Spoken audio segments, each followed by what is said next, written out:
rise for the pledge, please. Pledge allegiance to the flag of the United States of America and to the republic for which it stands, one nation, under God, indivisible, with liberty and justice for all. Before we start, I'd like to make a little thing. This is the 80th anniversary of December 7th, Pearl Harbor, so I just want to make sure everybody remembers that. And say a little prayer for the ones who've lost their lives or are in service today, because we owe our freedom to them. So. I don't know if anybody realizes that Jennifer Andrews' dad's older brother died in Pearl Harbor. So it's on events. Oh. Yeah. You think we're kind of disconnected from it, but every year she tries to post his picture. She couldn't this year. She's on the road. Okay, roll call, please. Kramer. Here. Webb. Here. Ridley. Here. Vance. Here. Okay, minutes. Let's bring up the minutes. Remember where they were.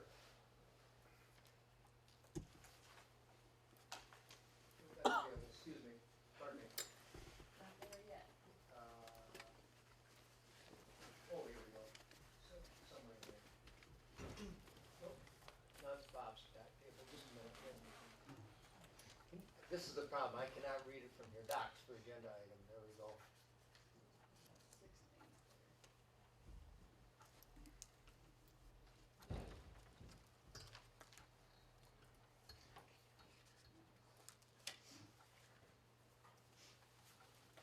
Anybody see them?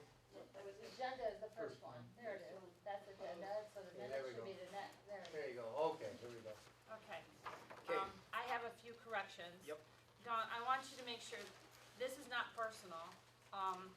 I've been doing minutes for many, many years, and I just saw some issues with the minutes this last time, and I just want to help you try to get it a little bit better than what it is. So I'm going to give you a copy of my corrections, and some of them are minor and some of them aren't. But the first correction is the sequence of what happened of accepting the minutes last time.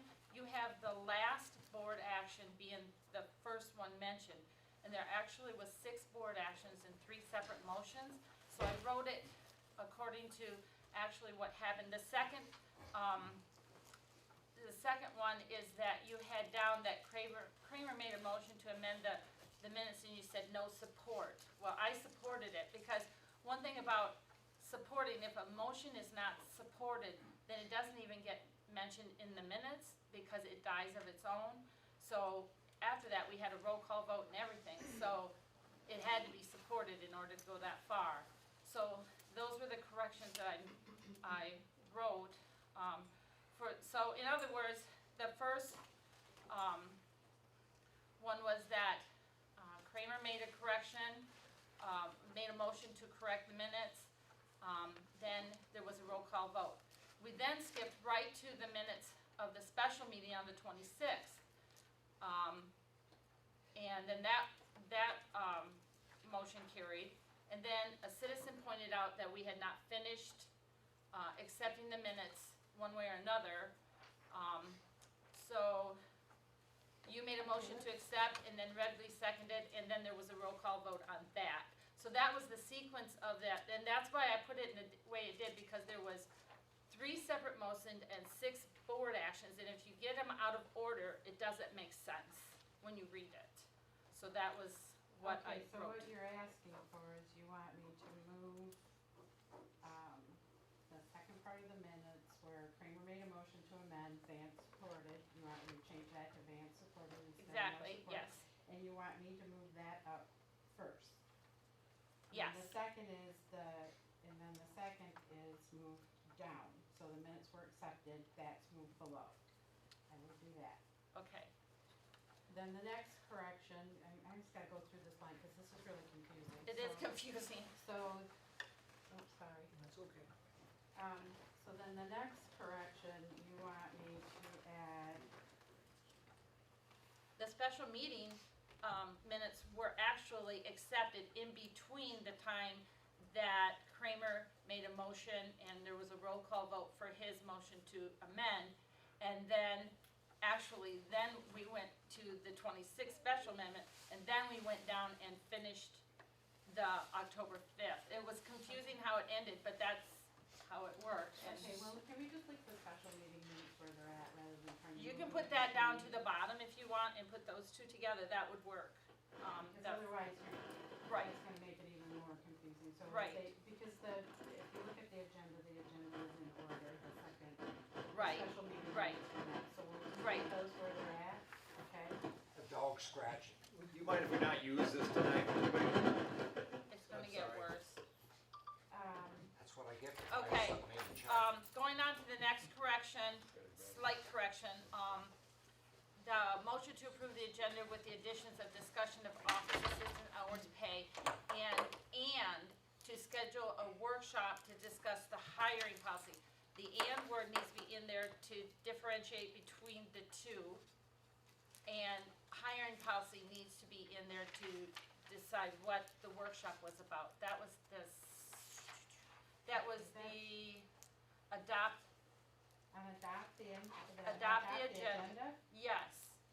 On adopt the agenda, Okay, you add the word "and," okay, so I'm just gonna take out and then hiring policy has to be in there to decide about to discuss the special meeting. We had to mention it. Wait, hiring policy then?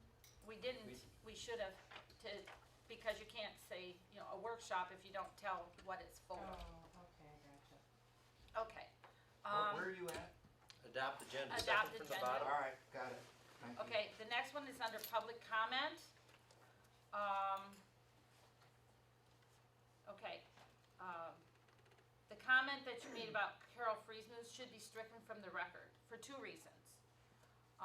One, she was ruled, point of order, which made her out of order, and you don't put points of order or out of orders in the minutes. They don't go in the They minutes? they're Okay. not included in the minutes. Oh, that's not what the instructions were that I got, I'll look that up. Okay, according to Michigan Municipal League, and that's the, No, I actually took the minutes, well, there's Plan. another reason it should be stricken from the record.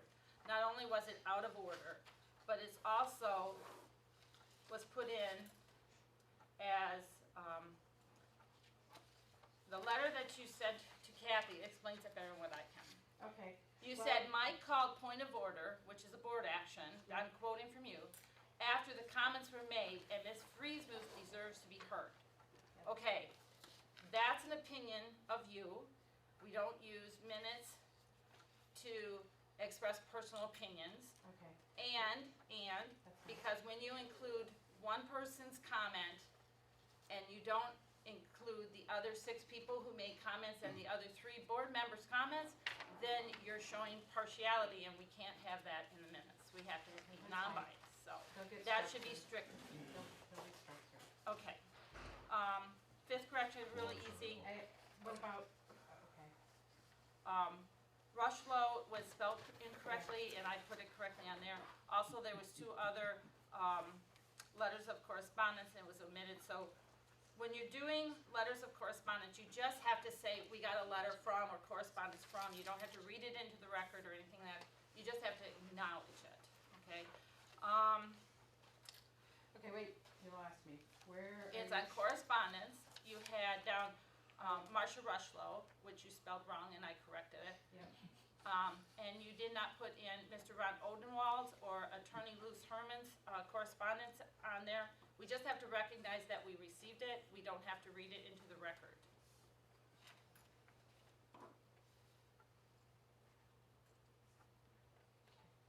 Okay, we're almost done. Under FOIA reports, you put in the, also, quote, also clarified that the decision to charge for FOIAs was started by the previous clerk, Dolly Rodriguez, prior to her leaving office. Dolly did write a letter to everybody, I think everybody got it, saying that this was incorrect, and she requested that it be stricken from the record. I think we should, do that, because she knows what she said better than anybody else. okay, well, issued? She did check, actually she did, say- she sent it, start it. somebody sent a request for FOIA, and she sent them, this is what's gonna cost you.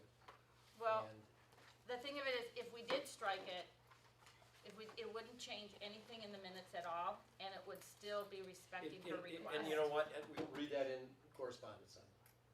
Okay. Okay, I've got that in correspondence. Okay, And that would be fair, And then we can explain, you can explain. okay, We looked at what okay, the board approved in 2016, the, Yeah, I have all the details, so Yeah. we'll talk okay. about it. Okay. But like I said, it wouldn't change anything anyway.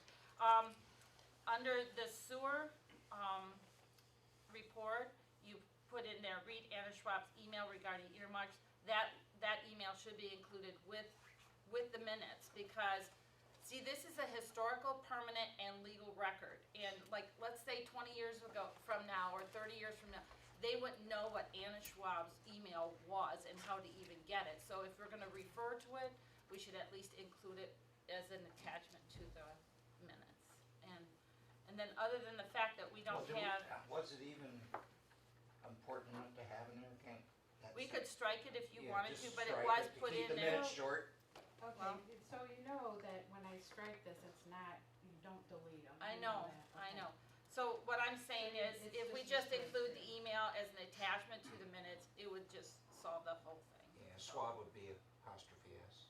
Okay, and, also, we So don't what am I have, doing, am I striking it or Strike I'm it. leaving it? Strike it. Okay. striking it.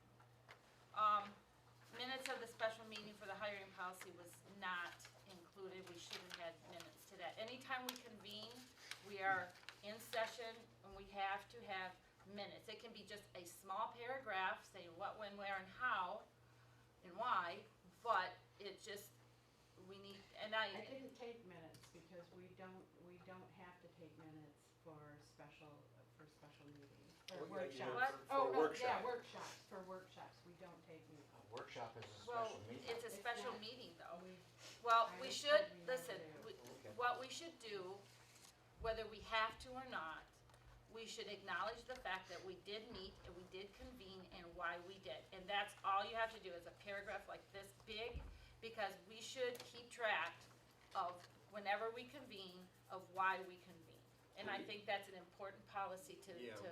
continue. We have the public notice, explain exactly why it was a workshop, so we could actually use that. And it says Right. when, where, and why. Yes, and that's all we need.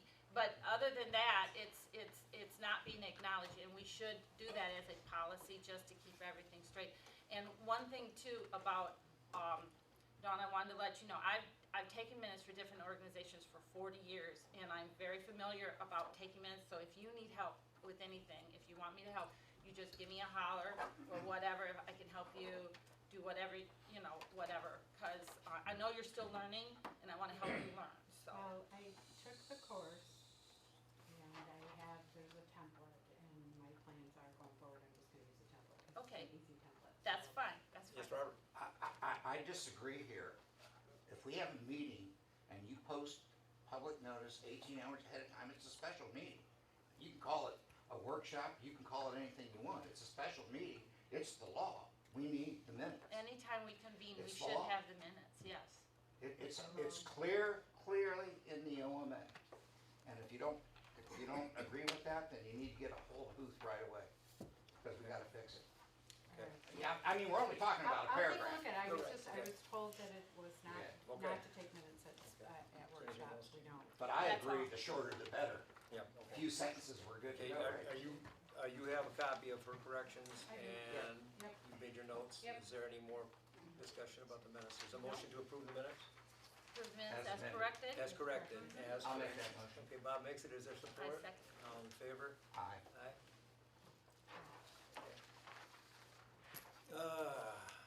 Correspondence, Board of Trustees. This was, Forgot something. adopt agenda. I have something I wanna add on there. Adopt Okay. agenda. Adopt agenda. Board chairs. Okay, All I could afford was two, okay. cause they have them at. Not yet one. Yes, you do.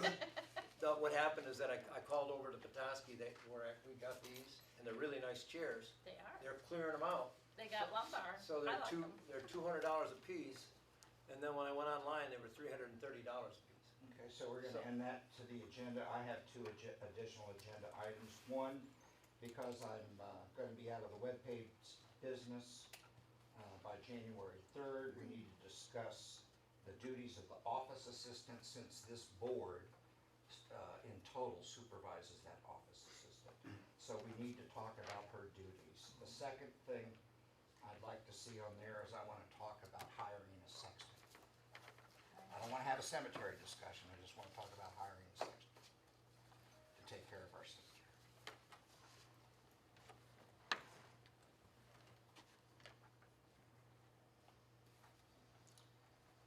Okay, we've added 3 items: So, chairs, website, office assistant, and then 22 sexton.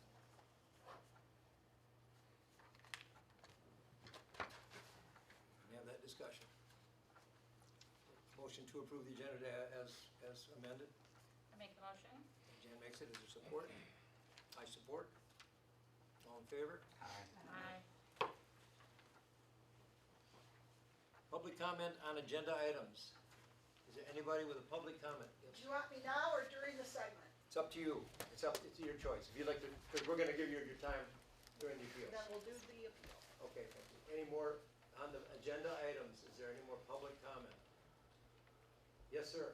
Mike, will we be able to see the contract that's called out here for the Humane Society? I have it up. I don't have it on. I have a copy of it. You have it, Okay, You as long had as, it- I thought I just put the cover page in the, I may have put more on it. that's all I'd like to know. We ought to be able to I will look at it. review the contract. was the, Okay.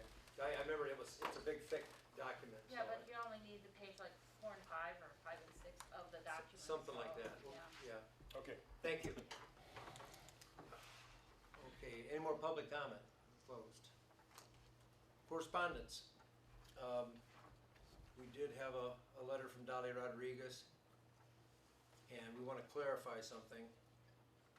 And Don, I'm leaving to you because you did look it up. so, Well, should we read the letter first? Well, if you want me to read the letter, I didn't have time, I didn't put this one in, but I can read it if you'd like. Well, Would you like what it should read? we do? I can- I think we should read Don, it. would you like it read? I don't care. Okay. Board of Trustees, in reading the November 2nd, 2021 meeting minutes, I read a statement from Don Wedbett, untrue.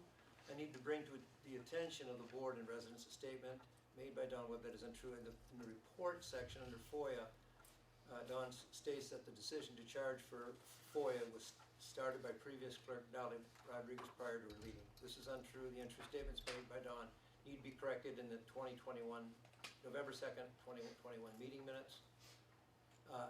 And to the Tuscarora Township residents, I did not make a decision to charge for FOIAs, nor did I ever change the township's FOIA policy. However, as part of my training, I did put together a cost estimate for a FOIA request. The requester did not proceed with the request. As for the resorter, they were never charged by me for their FOIA request. I made it vocal that I did not want to charge the resorter with my words, "Why rock the boat?" I also recall mentioning that sending the FOIA emails documents to the resorter on or by the last Friday of each month was not a big deal. A decision to charge for FOIAs was never made by me or the board during my time as township clerk. I hope the board will do the professional thing and correct in the minutes and publicly during the December 7th, 2021 meeting. This untrue statement made by Don Webb in the November 2nd, 2021 meeting minutes. Respectfully, Dolly Rodriguez. Can I ask a question? Yes.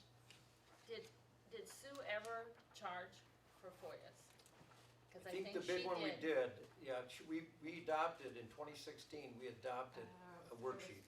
It was Before earlier than that. this, We not- started that. 2015. That's 2015, so, 2015.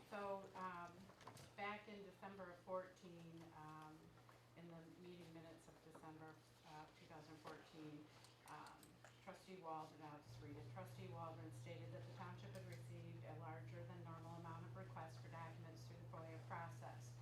He added that this can be costly to process from a time and material cost perspective, and it might be worthwhile for the township to review the policy during the winter and modify it if necessary. He suggests that the use of email and township website might be good alternatives for distribution of information. And then after that, in February, Clerk Fisher reported that there was only one FOIA request in January. It took approximately 10 to 15 minutes to complete. The request amount decreased tremendously since the November election. Prior to the adoption of the sewer special assessment, Fisher had only received 2 or 3 FOIA requests in a 3-year period. The FOIA laws are changing the 1st of July and will require a few changes to our current policy. And then in July, they did change the policy, so. What year was that? Huh? What year? This is 2015. Okay.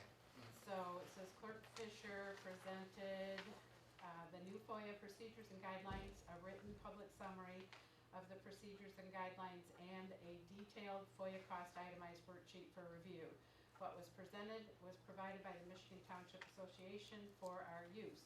Fisher recommended setting an hourly wage of $20.10, a cost of 12 cents for pages other than letter or legal, and the actual cost of non-paper physical digital media. Motion by Trustee Waldron, second by Treasurer Blazovic, to adopt the proposed FOIA policy procedures and guidelines, public summary and rates as presented by Clerk Fisher, and the motion carried with 5 ayes. So that was when this all kind of started. For Dolly, I don't know where this is coming from. This was from John Studer. He made a FOIA request it was for election, ballots, and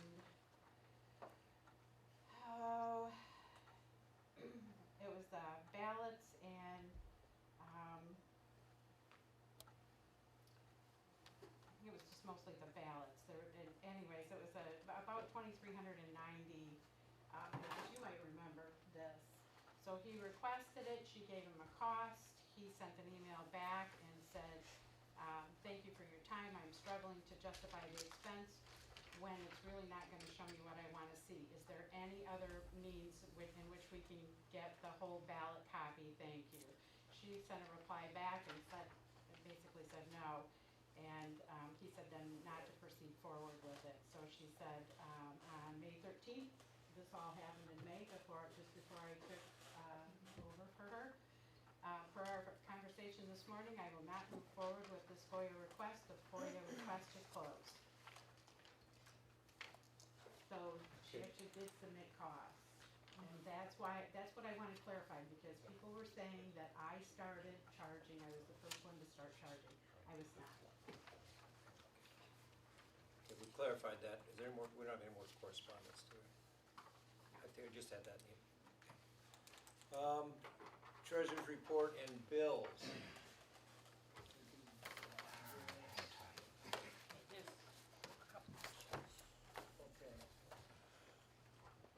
I'm under the impression that Bobby's computer kind of went haywire during tax season, so we had to get No, that was not. Are you looking at the one that's on here? this one. Yeah, that's not Bobby's. Bobby's, she bought hers a couple months back. Okay, but it's treasurer computer replacement, $2,340, it says. No, then we're not paying this bill? That was not computer replacement. Where are you at? Are you on the register, the checkbook register? Yes. Check How much is number $2,340. It says treasurer computer replacement. IT right. IT right. Is that support? Yes, That's, it's not. that's, That's a generic note in there. I'll have to go back and look to see what that was. That was support. IT right is our, well, you know what they are. Yeah, but they also sell hardware, cause we got a quote Yes. from them. Yeah. Her computer that she replaced, so that was the previous back in October, I think. Her computer was $780. So could this be transferring her software onto this It's- computer, It's or? probably a number of things from IT right. So what usually happens is, I'll have to go back and look. What usually happens is there might be several invoices attached to that check. So what do we do, since we don't know what we're paying? Do we put that on hold until we get an explanation? No, this is a check register. You guys So the I check, did not see that. okay, the check register, so let me explain this. Okay. The check register that you have are for bills that were approved last time and we paid the day after. So you'll start your dates, you can see it starts at 11/3, right after the meeting. The last meeting was 11/2. We approved all of these invoices. If you go back to your last month's invoice register, Okay. you're gonna see most of these invoices were on the invoice register. The only ones you may not see are Consumers Energy or Okay, other. So these are approved, that's what we paid, we approved All right, so these were paid and we approved it last time around. last time around. Okay. yes. okay, All right. So Well- that's the check Got it, register. thank you. gotcha. The next page is the invoice register. That's everything that I have invoiced, well, it's not everything, but the majority of what I have invoiced that's pending checks to be approved to pay. What's not probably, what you're not gonna see in here is there's probably about 25 consumers power bills that we got 2 days ago. How many? 25, we get about 30 a month. Well, that's Really? part of the recurring bill policy, so Yeah. we're Yeah, we're good good. with that. So there's a few others that I got today that aren't on here, but we'll just have to wait to pay them. Okay. Okay, All right. Here's another check. Maybe I just got it. Is this a check? Yeah. and then the next couple of pages are gonna be payroll for the month. So I got a question. I'm not gonna name names, so I'll give you, check numbers. I don't have, okay. I think we got, So, if you look at the, this one here, Don. Yeah. So the question is, some of had these folks two- are getting paid twice. Yes, they did. We had 2 payrolls for the police department. They got their, was it holiday or, yeah, Yep. their holiday pay. How's that work? Gordon? That's a contracted issue, so basically if, my officers work a holiday, during pay period, they get 8 hours of straight time for that holiday pay. And then what we do is we collect our time and a half pay all at once at the end of the year. Oh, okay, Oh, okay. gotcha. So you And- guys hold your money, but then we get to use it to go, And as a supervisor, you certify that? yes. Yeah. It's just not a time card that comes to her, it goes to you first, right? What it is it's, the Yes. very last pay period in November, everybody gets their 84 hours of their holiday pays worked, and I send up a memo for it to get paid. Okay, so you're checking, Yep. So Okay. just Got it. so everybody's clear, got it. Doug hands me all of the parks time cards. Kelsey gives me all of the library's time cards. And that guy back there gives me all of the police officers. And then I collect the time cards for the people that work in the office. So it would be, I think we have what, Jerry, Sue, and Summer. I collect those. While we're talking about paychecks, how are we coming on pay stubs? What do you mean? I haven't got my pay stub. Oh, okay, so. And I have not either, No, not we since we went to direct deposit, I have not Well, I got a received couple. I have not received got a any. couple. I got a failure notice today from BSNA. I'm gonna have to find out because Okay. I've been just printing paper copies and sticking them in a mailbox. Well, the only reason is because apparently BSNA is set up to use Outlook and we don't use Outlook, so I have to get them to help me figure out how to make them go through. I upload it, but I got a failure notice, so, BSNA uses Outlook. yeah, that's what it says. It's an Outlook failure. Do you have Outlook on your computer? No, Yeah. you do. no, I don't. Okay. I need to load it up. okay. Now, we're on that Pontum license. Wait a minute, are we gonna accept the bills except on? No, let's talk about Let's talk Pontum about first. Pontum first. Huh? Okay. What do you wanna know about it? So let me explain what we have. Pontum, the software is on server. The only person with access to it is me, because I have a license, so each computer has to be Now, is it licensed licensed to you, or is it the- to the township? to the clerk. Okay, to the clerk. So I'm the only one that can access it. So in order for anyone else to use quantum software on their computer, they have to get a license. We had to pay for a license, and they install the link on the next computer. So if you wanted it on, well, if he wants it on his computer, it's gonna cost a license fee. If Bobby wants it on hers, we gotta pay a license fee. Anybody who has access has to have a license. Compared it to that Microsoft, It's the same thing as Microsoft. So is the license fee $1,088? Yes. And so if we were to renew your license, it would cost another $1,000? It's a one-time fee. Okay, and then do we pay yearly to We renew pay the license? No, not No. to renew the license, we pay a maintenance fee. And that Like a subscription fee? Yeah, it's like Per $310. license? It's not, you get a reduction, so he told me like, ours is $390 for mine, but he said it's gonna be, 600 and something to have it for two next year. So what was the need to buy this now?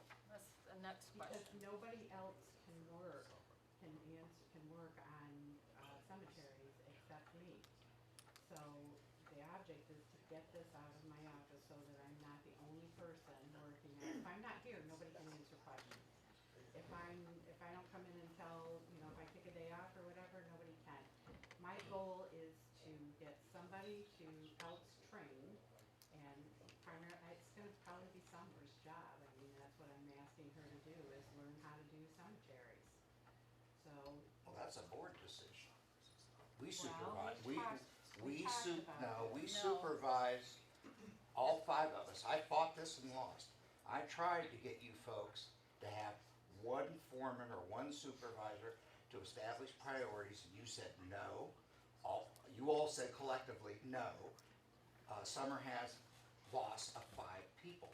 And the last meeting, we said we were going to discuss the next meeting, which should have been this time, about her duties, and you had the list of additional duties that included the cemetery. So But we never discussed the it. board never directed her to work on the cemetery.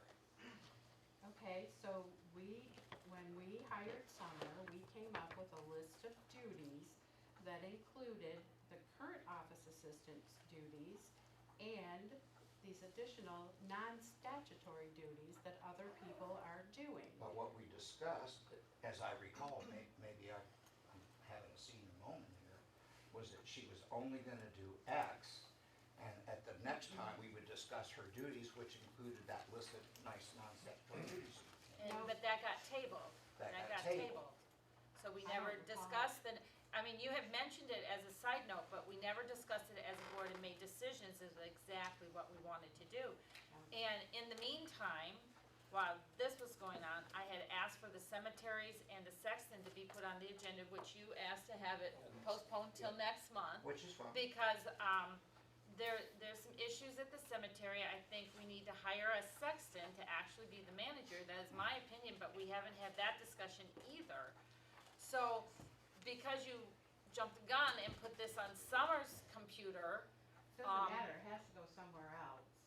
because you jumped the gun and put it on that and didn't come to us to get the discussion first of what maybe the board wanted to do, now we might have to pay for a third license, which we may not No. we have can move that one to. away, we can move that one around. Can we move Yeah. that Yeah, around? you can move I it. gotta, I Alright, gotta that's give you a an good example, idea. Janet and Bob. I was telling Don, at about 4:58 today, the phone was ringing off the hook and I couldn't figure out who kept calling and calling and calling. And I answered it, I said Tuscarora Township, and I thought it was a solicitor. And I said, can I help you? And they wanted to know about a grave plot. Do you have a plot for so-and-so in a Oak Hill Cemetery? I've been trying to call Oak Hill Cemetery, but I can't find a phone number for them. I said, we're a very small town. So I finally established that she's going to call Summer in the morning. I gave her the number to talk to Summer. She'll have a record if that is there. Now, the last thing we talked about is that she wanted to know if I knew anything about transporting a body from California to Indian River this time of year. Holy moly. So I, No, this is normal stuff, I mean, this occurs all the Yeah, time. and, so and this you know is what, why I want a understand person- everything you're saying, Yeah, but I want a person that's at a desk here that can answer those questions, wait on those people. We've had people come in, Redmond's, for example, came in twice in 2 days they were trying to we should figure have had out. this discussion last month. Well, we could have had it, Let me read you what the lawyer said. The expenditure approval of post-audit policy is more restrictive than the requirements of the General Appropriations Act. Generally, most expenditures require a board vote prior to being dispersed. so the issue. Everybody voted 5-0 to approve the expenditure approval and post-audit policy. So, it needs to go back, So the issue is that every single invoice that you just looked at has not been approved prior to being, so there's a confusion about what's an expenditure and what's a disbursement. Disbursements have to be approved by the board, expenditures do not, under our Appropriations Act. What we wrote was a policy that violates, that's actually in contradiction with the Then why'd you vote on it? appropriation. Why did everybody It's vote not in 5-0? contradiction, Yes, it it's is. tighter, it's tighter it's tighter, than. but It's we have to tighter look at than. we have to figure out how to move forward on this issue. I don't know that we can send this back. We have a license, Bob. We have a license, and if you want to have, I wanna have this discussion. Needs to go back. Bob, our appropriations, act resolution and our policy for post-audit. We need, that's what I talked to you about, having a special meeting next week after Rob gets a chance to look at them, how we can resolve this. Well, in the meantime, this needs to go back. I'm not gonna approve something that even the lawyer said was wrong. He did not say it was wrong, in fact. He when just said it, I just read it to you. You read half of it, what he told Well me then, on let's read the phone. whole thing. So- Thank you for sending Rosemary and I materials regarding the purchasing issue. The township for years relied on its ability to purchase pursuant to the General Appropriations Act resolution that it passes annually. This year, it also passed at an expenditure approval and post-audit policy. It is more restrictive than the requirements of the GAAR. Generally, most expenditures require a board vote prior to being dispersed. We do that. So, We vote prior to disperse, we don't vote prior to expend. Okay, this is from the clerk's guide. No member of the township board, chief administrative officer, fiscal officer, administrative officer, or township employee can create a debt or incur a financial obligation, which this is, on behalf of the local unit unless the debt or obligation is permitted by law. And the law is our policy that says it must be done prior to. 4175. We all So if voted we're on just- this, we all voted on Then we're this. not paying any bills, Janet. None of the bills that you guys just looked at have been approved prior to being incurred. None of them. All claims shall be approved by the township board prior to payment except for the following. I was assuming when we did this, then you would come there to ask for approval first before you obligated the township. At least we could have had the discussion if you waited 2 weeks. 2 weeks. This was not an emergency. This is not like when Bobby's computer crapped out and she needed to get one. This was not an emergency. We could have waited 2 weeks to have it because the cemeteries and possible sexton situation is in flux. We were going to have that discussion. It could have waited 2 weeks. Mike, why didn't you come to us asking for money for chairs? Dawn and I talked about this, because I'm used to doing this. I I'm think used to that's, doing this. It's And not- it's the it- proper you way know, to do it. Okay, so just so we're clear, this isn't, I didn't just go out and do this on my own. I had a conversation with Mike before we did this, before we went ahead and ordered. We knew we were gonna update this. We knew we were gonna do update. We had this. to update the software. should 2 have had that weeks. conversation with us. 2 weeks. Okay, well, I suggest, Because by not waiting 2 weeks, You left us out of the conversation again. Okay, let's take Pontum out of the, The bills? out of the bills for the time, because we have to move this along. I agree. So I Okay? make a motion to pay the bills as written, except for the Pontum expense. Okay. Is there support for that? I'll support. Okay, Dawn supports. All in favor? Aye. Aye, opposed? Okay. Police report. Sorry it's taking so long. Yeah, I think that's the longest I've ever waited. Get this stuff out of the way. You just hit the button there? Well, it's blowing, so. No, we can hear you, go ahead. Well, we turned it off, don't, yeah. We Yeah, turned go off ahead, the we can PA, hear we you. turned the Alright, PA off. yeah. So, last night was our Shop for the Hero.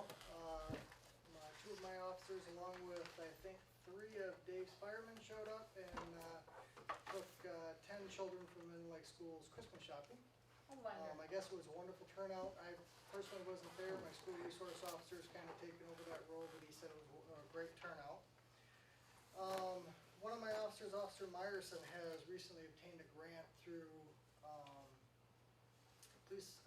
Prosecutors Association of Michigan for $5,000 to go to drug recognition school. That school is gonna take place next month, right around the second week of January. She goes down to Lansing for 2 weeks. Then she comes back, and then the second week of February, she goes to Florida for some more training. It is Oh, Can I go 100% with it? 100% paid for by, state grant. Wow. She will become a drug recognition expert, the first one in Sheboygan County. Yay. When she's called out into that capacity, her wages are going to be reimbursed through the Office of Highway Planning and Safety Committee. So, there's only a handful of them in the state of Michigan. I know Emmett County had one, who's now, that officer, I guess, has left and went to work for the city of Petoskey, but is still working as a drug recognition expert. Currently, if we need a drug recognition expert, we have to deal with a motor carrier officer out of Presqu'île County, so. Can I ask you what exactly the duties are, the drug recognition expert? So anytime we have an impaired driver that's not under the influence of alcohol, she gets called in and does an assessment. There's quite a bit of medical training involved in that as well, and by the time she's done with her assessment, she can tell whether the person is under the influence of an opioid drug or a different thing, and then she also knows then what to test that person for. And then she'll also be an expert as an expert court witness. Very good. So. Last month, I also told you that my administrative assistant is retiring, which is a bummer. But I started thinking about it, and I actually have had some interest in my office about making that a uniform patrolman position. So it'd be a uniformed administrative assistant position. If we do that, there's a little bit of a pay increase of $9,700 a year compared to my current administrative assistant. However, if we do this, I would be able to bring on another full-time officer. I budget $30,000 a year for a part-time officer, so that would be taken off the books. So ultimately, we'd be actually saving $20,300 a year by doing this. It would also save, because by having a uniformed officer in that position, I can use that officer to go out and cover the road if need be, which would also, cut down on overtime and comp time earned. So I was kind of hoping that you guys could maybe have a discussion about this and maybe vote. I have some questions for you first. Didn't you say something about difficulty with the part-timers anyway? Yes, actually finding law enforcement has been difficult all the way around, but there's so many law enforcement jobs out there right now. Keeping a part-time employee is virtually impossible. We've been experiencing that for the last couple years. Did we lose We Blair bring one because on, of- we outfit them, put them in uniforms, and they're here 30, 60 days before they have a full-time job. Yeah, we lost the young lady. So, Yeah, yep, she Sydney was Blair, our, poster child. yep. So you're going from, right now you have Kathy. Yep, so we'd be losing a civilian employee, but then gaining another Officer. certified And officer. you have somebody in And mind? you have, I do, and we're gonna have a meeting on this tomorrow night. One of the people that is interested in the position is Officer Jeff Johnson. He's sitting right there in the corner. Jeff's been with us for 26 years? 26 years with Tuscarora Township now. So first of all, I want to commend you for some very forward thinking, exerting some really cool leadership. These are the kind of solutions we need. This is great for the taxpayer, in my view. And how would you spend that $20,000 savings? Well, right now, so one of the hidden costs incorporated in this is Kathy's gonna train whoever takes that position for the next 30 days. So I'm hoping by January 1, if we go for this, I'd be able to find another full-time officer, get that officer into the training program, and then I would have to have Kathy train my replacement for her. So it's not gonna be anywhere close to $20,000, but,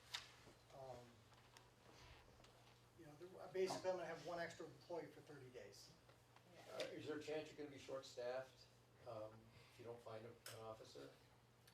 Yes. Yeah. So how do you, not to muddy the waters, but does that mean you have to get out on the road? Yes, and that's what I've been doing currently. So if there's, whoever's working day shift, if there's a shift that's available on nights, that day shift officer goes up to nights and then I work the road during the daytime. So you're saying that because of the consulting thing, we're gonna lose the first year a little bit of money, but going forward, you yeah, expect over to a save period about of time. $20,000 $20,000 a year, once that we I won't get the budget for consulting. part-time employment. That's Exactly. awesome. so it's That's really almost And the not a- revolving door stops. I hope so, yes. That's almost a new car. So it's really not a headcount increase. It is No. not a headcount increase, it's just basically we're adding one more full-time certified officer to the road. And we're losing a civilian employee.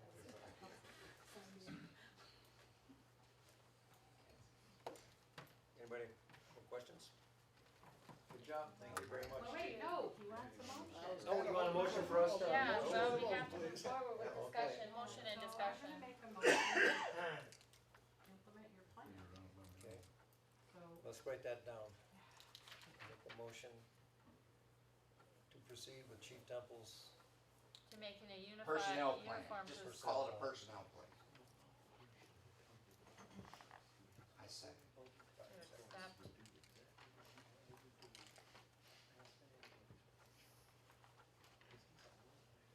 made the motion, Bob seconds, is it all in favor? Oh, wait, Aye. any more discussion, any more discussion? No? No brainer. Okay, thank you very much. Thank I have one question, Chief. Yes, I know I'm driving you nuts about the cars, but no word yet. has it gotten worse? My vehicle maintenance bill is getting through the roof, yes. Wow. Still hoping for April or May. Yeah, I'll bet you the price goes up. I guarantee you the price is already, in fact, Some of their that salesman's money- already telling me that the price is gonna be up. Now, if you need help, And come back then to us. even with that happens, and one of them actually brought up a good point, when they get their chips in, they're probably gonna go to private sales before they go to government sales, because. Of the shortage, yeah. Correct. Yeah. So, knock on wood, April or May, we'll have a new car. But you Either need that or we're two, gonna get you correct? a wagon or Two new something to cars. tow around. So you're just Depending on hoping, what the new price is gonna be on them. you're just hoping to get one. At this point in time, I'll take whatever I can get. Okay. You can borrow mine if you put some lights. Yeah, be careful. Get a bicycle. I might be over the Borrow a house. bicycle. Thank you, Chief. Reports, I'll come back to the DDA in a moment. Doug, do you have anything for parks? Not really, we've just switched over into winter gear, trying to get the rink ready. We're gonna put up the new surveillance cameras that McGinnis's gave to us to install. The new, collection box, or donation box, is gonna be up in the next week or two. It's supposed to be done, so The volunteers made some ice last night, which is gonna melt next week. Okay, thank you, Doug. DDA, I would like to talk to the board about assuming part of the right-of-way. The county is not interested in taking possession or ownership of the right-of-way. So they deferred to us, and I've been dealing with MDOT, and what it is that MDOT owns the right-of-way, believe it or not, on the road. The county assumed, when this was a state trunk line, when the county came through, they took 66 feet, and they're out of some places 100 foot right-of-way. So we have been talking with MDOT and the Pulte Trust, Citizens Bank, and Awake on trying to figure out how to get water down to the corner. And we had Ramsby Well Drilling has volunteered to donate a well to us. But the problem is MDOT said, great, but we don't allow you longitudinal drilling in the right-of-way. So it has to come from somewhere across the street. And Citizens they don't want to do this. So and really have stalled in our talks with Pulte's. I would just like to, the township, I mean, the DDA is all behind this, but it's a township decision, about 50 to 80 feet of the right-of-way. And I don't want to proceed with any cost of a survey or application fees until I can actually show you what I'm talking Yeah, I about. was gonna have you, show us where you're talking. Yeah, there's Is no our arrow. custom saying, It's actually from here, right about here, somewhere in there, about 50 to 80 feet, and we'd be able to put a well down and have landscaping and a drinking fountain, a dog bowl, and irrigation. So all that green area next to Straits Highway, Right here, yeah, that is where the fish is right now. right, okay, north of So will that, the DDA be paying all these expenses? Mike? Yes. So they'll be paying for the dog bowl and the We already had an offer landscaping? for, yep. But I just want the township blessing as far as go ahead with the paperwork to this. We want to assume it'll actually be township property. Oh, it will? Yeah. Does that mean we? I mean, I tried to get with a I you know, click of a pen, MDOT would give Sheboygan County Road Commission all the right-of-way, all the way up to exit 313. But they don't want to get into that. I mean, there are areas here where you're going through, there's still a lot of right-of-way that's owned by MDOT. So if we fall on hard times, we can put a lemonade stand up there. We can put a lemonade stand there, we could sell it. Ice cream. Okay, ice cream. I'll make a motion that we proceed with Mr. Ridley's plan. I second it, I have a question though. Sure. What is the downside? I know what the upside is, what's the downside? Well, it's a maintenance issue again. I mean, it's something but we looked at this, We're already maintaining. yeah, we maintain it anyway. We're doing it already, And- okay, Where the sculpture is right now, to be able to have water and not the hardscapes and not just what we talked about, some of the bushes and the Right. shrubs that were gonna go in there, but the option of having nice flower beds in there and having it surrounded, and that area be, I mean, manicured lawn, I mean, we'd have a nice, Who's gonna pay for all that? it's a DDA thing right now, Okay. so. So the township is just gonna own the property and it's not gonna cost us? Well, anything? I can't say in a roundabout way the township is paying, because it's gonna be part of his, part of his. Well, it's maintenance. Well, he You're can build a already doing DDA. it. Which we're already doing. Right, We're already doing, I mean, he mows it. so the property that's, in adjacent to 68 and the little orange line, who does that belong to, down below there? Right here, this is all belongs to MDOT. Okay, and they plan on keeping all of that? This is a state trunk line, they'll never get rid of this. Okay, all right. Yeah, But because we they have a may wanna chance to widen that get from the someday. sculpture north, is what you're saying? Yes, right pretty about much. here, about 50 to 80 feet north. Just so, right about where the electrical service is, right in that area, and then between the electrical service and We could the, put streetlights there, anything we wanted, type of thing? anything we want. Okay, I mean, we could anyway right now, except for longitudinal drilling of private utility. I mean, that was it. yeah. So this would permit, like, street lighting to be put there, or signage if we wanted to, or anything like that? On our little corner, yes, on our little 50 to 80 feet. Yeah. I mean, we can do all of those things right now. We have permission to work in the area around the sculpture. We can do those Right. things. Oh, thank you. That's my tech savvy brother, by the way. Oh, memorandum of understanding or agreement with the DDA, so we don't get stuck with I the bill think 20 we've gotta years sit down from on a now? lot of issues, Bob, that's a great question, because I think there are a lot of things that are happening. Chief and I just had a discussion yesterday about the, streetlights. He's seen his electric bill go up, because we have all these nice streetlights now. Who's electric bill? His. We're paying, this is part of the electric bill, the streetlights that weren't there before. Who's paying for that? The police? Well, Chief is right now. Why? They're all wired into this building. Ooh, So you're paying a So- third in the library. ooh, we can't be I'm, doing I'm that. paying a third, the township's paying a third, and the library's paying a third. Well, thank you very much. It looks Well, wait a nice. minute, boy, we got a lot of work. Yeah, We've have got a lot of to- things, I mean, we have to We get, gotta check it out. we I'm have a, thinking it needs to be metered. I mean, we wanted the sidewalks, we used to have just the situation where we take care of one side, now we're taking care of two sides of the road.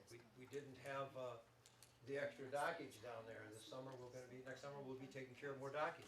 I mean, there's gonna be a lot of things we have to understand who's gonna assume some of the financial, responsibility. I think we need to start spelling this out, so when Bob Kramer's dead and gone, they can't say, well, that's his fault. We need a piece of paper that says, hey, Going anytime you gotta soon? pay Well, DDA. we had in the minutes dating back probably, we talked about, I believe it was the pathway project. The township was supposed to receive $500 a year from DDA toward maintenance, to keeping the pathways cleared. I don't know that we've been keeping up with that payment, but. Because it we have a says on it. larger problem here that I'm sure we'll address at budget time, is the shared resource of Doug and his people, when in fact, he should be billing these various entities Well, like DDA, like the they are. airport, Yeah, they all are. the stuff that you and I have talked about. Yeah. And that's gonna get that parks budget down in and by itself. It's a pain in the butt, but he's already doing it for the grant, All right. right? It's just trying to get in the habit, but I like your idea, sir, even better, because you're saying it's a set amount every year, and you don't have to mess with it. Right. I think we should look into, Like, you know, you do an average on the airport, okay, you owe us $5,000 a year, out of that budget, not out of their pocket. correct. I make a motion that we, go ahead with assuming that right of way along Straits and Pulte's property. I thought Bob already did that. Yeah, Okay. and you second You it. Who second. seconded? I seconded? All right, see, we're just moving right ahead here. Mike, all in favor? All in favor? Aye. Aye, Wait till we all have senior know. moments at the same time. I'm you know, telling so. ya. Okay, library report, your request for, Kathy, you're here, Kelsey, so. Yes, yes, for those of you that don't know who I am, my name is Kathy Cole, I'm the new president of the Indian River Library. I've been on the board, should we go up there? Yes, Oh, would you we please? Go up there, I'm sorry. Anyway, I've been on the board for 5 years, currently became president due to David Hill's, health issues. So anyway, Kelsey is our director. And we are here because we are asking if we can put up a sign in the front of the library where the windows, beautiful windows are. A two-sided sign Perpendicular to the road. that says Indian River Area Library. And we also want to make, I don't know if you've been in our library, but we have a maker space where you can make crafts and do different projects in there. We want to extend our maker space to the basement, and we want to put in a sink down in the basement so that we can do more activities down there. So we were asking the board if we can put up a sign in the front to show that For there's a library. library here, a two-sided sign. How big of a sign? Well, that. It'll that's conform with, county zoning. Whatever the zoning, so we haven't contacted them yet, but we wanted So to do you get. have any proposed drawings or Not really. proposed We- sizes, proposed placement? No, because we're waiting for, we have to talk to the zoning, once it's approved, to say how big the sign, I mean, we're not talking about a 10-foot sign or anything, you know, Something to draw attention. so that people know that the library is in this building. I And know. then a sink in the basement to plug into, so we can do more crafts and Is it gonna be a lighted sign? probably not. No, we Okay, actually so good already for have you. a lighted open sign and Right. window. There is So an open sign, but Yeah. we want, we just want a nice, professional see it. looking. You'd be surprised how few people around here really know where the library is. Amazing. No. Mhm. They know, Is that everybody little- knows where the police department is, that's amazing. Yeah. But nobody knows Behind the where other. Nobody understands, yeah. Like I just worked at the golf course over the summer and there's people I worked with who lived here forever who had no idea where it was and it's literally down the street. So we thought maybe a big sign would draw people's attention a little better. So they would know that a library is in this school. Yep. So, but we just need your approval for both the sign and the sink in the basement. And what do you use the sink for? For, It would be a- activities, like paint, if somebody wants to come in and use our makerspace room for painting class Yeah. For or what? So Painting. I mean, you know, anything where you might use water. Not Yeah. Cause we pottery, use right? water in the makerspace now, we put a sink in when we did our remodel. So the problem is the current makerspace can only fit about 6 people. So if we add that annex in the basement, which we pretty much already have everything set up except for the sink, then we would be able to fit 19, with social distancing, still 19 more kids down in the basement for say like a program for adults, program for teens, whatever it is, so. What are we using that space for now? Just storage, isn't it? Storage, yeah. So is it, is It's this our, like, black- library. Is it your, so Yes. I've Yeah. already been down in the basement, I know there's a couple of different rooms, and I know you. So it's have a yours big room, anyways, We what have you're a saying. big Yeah. It's room. ours, we Yeah. just need Have a big approval room. to Okay. add the Well, sink. Yeah. Who are we to tell you what you can do with your own space? Because we're talking about I three understand entities that you guys are gonna involved put with the this sink kind of property, back and up that's to police our department, them and janitorial us. closet, which is already That's got what a it sink. is, that's why we Yes. need the permission, cause the sink would go on the other side of the wall to the janitorial washroom Well, space. we already have a sink Yeah, in there, so they're just So we that just want add- permission to hook into my plumbing to go down to the janitor, and I'm fine with that. You are? Okay, fine. so he gets our approval. Yes. We're asking for Well, you're halfway there Yeah. then. halfway. You understand, Bob, it's like we, it's just, Okay. okay, Yeah. so, Well, first of all, I'd like to make a motion that we approve the addition of the sink in your area in the basement. I think that's I'll second. Can we do both? well, The sign- but Well, I I think have you some have discussion. you have a little discussion about sign. Oh. yes, yeah. So I'd like to make a motion about the sink, to approve the sink, Second. and I guess we need to go to vote. Yeah, well, let's do that for the sink, all in favor? Aye. Aye. Yes.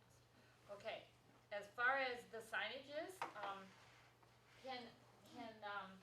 would it be possible for you to have, some makeup drawings of what it's gonna look like, sizes and things like that, and then come back to us and show us what you kinda want, because right now it's kinda vague what you want, and I would like to see a little bit more of an idea, concrete idea of what you're asking, cause I think you'd have to have that anyway going Yeah. into zoning. To go to And, zoning. Right. and plus, if you Yeah. have somebody that's gonna do the work for you, they will give you sketches right, and Yes. dimensions. Yeah, So, I so kinda why put don't we them on give them hold permission until to we get- proceed on a preliminary basis pending well, final they could do approval that of the anyway, sign? they Yeah. could do that anyway. Yeah, sure, they don't need to. They don't need our permission to proceed Yeah. forward, Yeah, so sure. if you, once you get whatever you want, you bring it back to us, let us see it. Mhm. I'm anxious to see it too, I think it would be a good Yeah, addition. it's probably but gonna be we awesome. need to see it Yeah, first. it'll be Yeah. nice. I It'll be think a that nice would be sign. proper.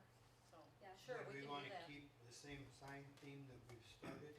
I would like to hope so, I mean, you know, Who is your sign? well, it was Hill Mountain Signs has been doing their signage, Oh, wait, what's the name? Hill Mountain, Okay, do you have the and contact it for us? kind of, yeah, I got, Make it I got that. consistent, yeah. Yeah, consistent with our signs around town, our road signs, Yeah, Okay, our sure. Commerce Park and Marina Park. Sure, Yeah. yeah, And, that would be okay, fine. okay, so he's, great job sketching things up for you. And where is he on the Does task? oh, okay. So Yeah, I we guess can we'd be tabling the signage request until we got more Pending your, information. We were gonna get 3 bids, Mhm. so, so we get, but you would rather that we just. It's, that's gonna be, we would like to keep it consistent with the Consistent. signage. But Okay. you can get other bids in as long as it's kinda consistent, I guess, Okay. that would be all right. Okay. Just bring them to us. Okay, and we Okay. can do that, Yeah. sure. Appreciate it. Yeah, Well, that's thank you. exciting. I'm looking forward to seeing them. Thank you Thank you. very much. Anything else to report besides that? Oh, yeah, so. Okay. I got some things, yeah. So, December 14th, next Tuesday, we're doing another Books for Bulldogs event. So if you have an Inland Lake student or know of any families around, they can come in from 5 to 6 p.m. So we moved it up an hour earlier than the last couple. And those will be reading a story by one of the teachers from Inland Lakes and then doing a craft with that. And we also got together with the Inland Lakes art teacher, and we were able to get in kids' poinsettia projects. So they're all over the library, and that's ages kindergarten to 5th grade. So that's in there too. Our homebound delivery service is up and running. So if you know of anybody who really can't leave their house during these icy conditions and everything else, our Friends of the Library volunteers are happy to come directly to their homes and drop off the requested materials every Thursday. So you can sign up for that through our website, or bring in a contact person, or have them come in just to sign up. And then that's all winter long. Christmas hours. So library's open until 1 p.m. Christmas Eve, closed on Christmas, open until 1 p.m. New Year's Eve, and closed New Year's Day. And starting in January, we're opening on Monday. So we'll be open Mondays 10 to 5:30 p.m. And that'll be us from... Another day. Yep, so a new We're adding day. a day. Yeah, so it'll be Monday through Saturday on our hours after that. So, yeah, that's it. Okay, well, All thank you good. very much. Thank you, ladies. Appreciate it. Thank you. Yes, great. Okay, number 11, We should have planning commission, nothing on the planning. there was no one here from planning commission. Oh, John's here, you here, yeah, that's yeah. right. Sure, you check off the use of the basement, that fire, it's not, I have to put an elevator in there for that, Okay. so. And Oh, for, we have and there's a back for entrance the, on the, and for disability people. yeah, there's a wedding. Okay. Okay, planning commission, I'm sorry, Quick, Dawn, anything? Yeah, no, Nothing? nothing. John, Amy, nothing, think so, okay. I have a question. Yeah. Is it time for this 10-year deal? Yeah, it is. That's coming up as soon as we get all the data from the Census Bureau, which comes from the federal government, obviously, so it's gonna be late. But your 10-year plan is just only based on land use, correct? That's correct. Not the big sky, Well, there's No, always it's a the max. prediction in there of what we Yeah. think is going to happen. We but usually hire not, a here's consultant. how the neighborhoods will look in 10 No, years. not how they're No gonna look, vision. just what, Okay. just what's available and the use of the land and where it's gonna expand to. Just like they do at the county. Yeah, same thing. Just run a mimeograph copy, mimeograph, and, same thing. Thank you, John. Thanks, Don. Okay, hiring policy, employees handbook, we made the changes, and this is where that was changed, 35 hours per week. 35, more than, less or more, right? So that's our full-time position, and you, And we clarified what the at-will was, we added there, unless otherwise determined by labor agreement or employment contract with the township, we are an at-will employer, and then it goes on from there. I'd like to make 2 corrections on it, minor corrections. On section 3, first sentence, it says selecting officers, I would like to change that to official. I wanna be more consistent with the language, so I wanna change that Because to up top it official. says officials. okay, officials? Yes, and the same thing on section 4A, selecting official rather than officer. Those are the 2 small corrections that, I did not catch ahead of time before this sent out. Okay, So, that's that. did you note that? And I would like to make a motion to accept the hiring policy with those 2 small corrections as written. Is there support? Second. Okay, all in favor? Good, all right. Now, does Dawn I'd like to sign? thank you very much for your work on that. It was a lot of Bob work. too, Bob, and thank you very much. It was a lot of work and. And Rob and the rest of the board. Yeah. Is this something that Dawn signs as clerk before we post it on the web, or do we just post it? Well, there's no signature page, so we need to ask Rob about that. Yeah, before we There's post a it. policy, Signature page? yeah. But it's not a I don't know. resolution, it's, But it's a policy, and so Yeah. we've been signing policies. Policies are So, signed. yeah, it would be good if it was signed by either the supervisor or the clerk, I think. what, by Either one direction, would be by fine. direction of the board or something? Yes, yep, Because I don't think we did that on I'm the keeper of other. policy, so it has to be the clerk. okay. Okay, Now, I guess we're on to the employee handbook. okay, I'm sorry. Yeah. I made just a couple of small, changes. First of all, it's in larger print, because the other one was so small, even I had trouble with my glasses, so. Right here? Middle one. Right- Middle bottom. Right there. Oh, there we go, okay. Thank you very much. Okay, so I made it in, larger print, larger font, Yep. For all us old people, it's good. I also, put in there where it says at-will employee, and it's on the first paragraph. The same, the provisions contained in this handbook supersede any and all contrary representations that have been made by either Tuscarora Township or itself, unless otherwise determined by labor agreement, employment contract with the township, just so it's consistent with the hiring policy. Okay. Where's that, where are? First paragraph, First paragraph, okay. I can give you this, Dawn, I'll give you this when we're done, it's highlighted, okay? The second correction is on page 2. I did not repeat the at-will thing like it's in the hiring policy because it was in the first paragraph. So I changed part-time position, a regular part-time employee is the one who works less than 35 hours per week. So it's consistent with the hiring policy. Okay, yep. The other thing I did is termination of employment. It's on page 10. Everything else is just cut and pasted, by the way. Employment with the township is at will unless otherwise determined by labor agreement, employment contract with the township. So it'd still be, like with you guys, however, termination would have to be, go through your union process and all that kind of thing. So that way it's consistent with the implications of the hiring policy. The last small change I made is that acknowledgement, I made it like in really big letters. So everybody knows you have to sign it and date it when they receive the employment handbook. And then that's on page 12. Yep. So it looks like this, so no, you can't miss it now. Okay, wait, so there needs to be another correction here, because. Okay, So at will, go back to your termination of Page 10. employment. Yep, at will.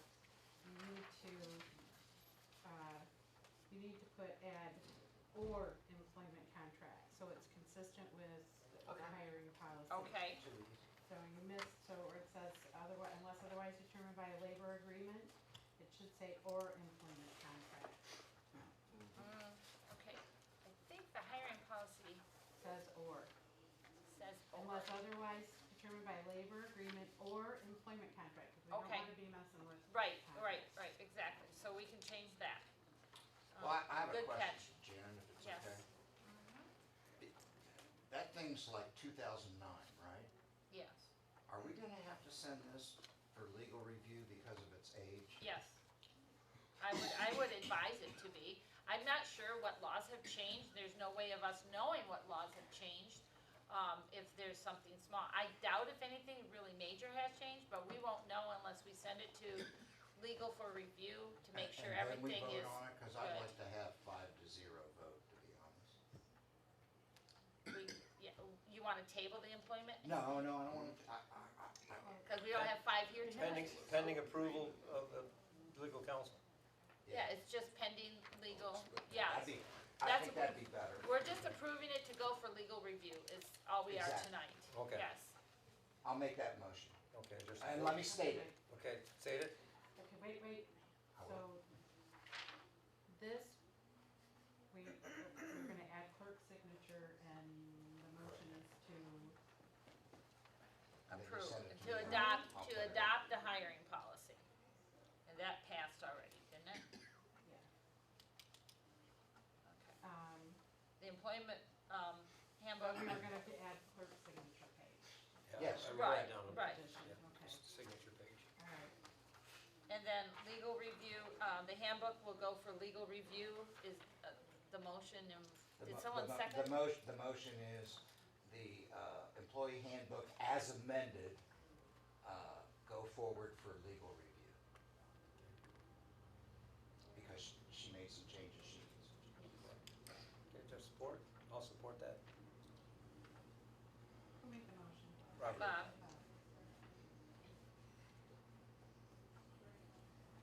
So the employee handbook as amended goes forward for legal. Got that out of the way. Boy, we're just kicking them out, aren't we? Good. Getting everything straightened up, get it ready for the new year. Did we vote on that?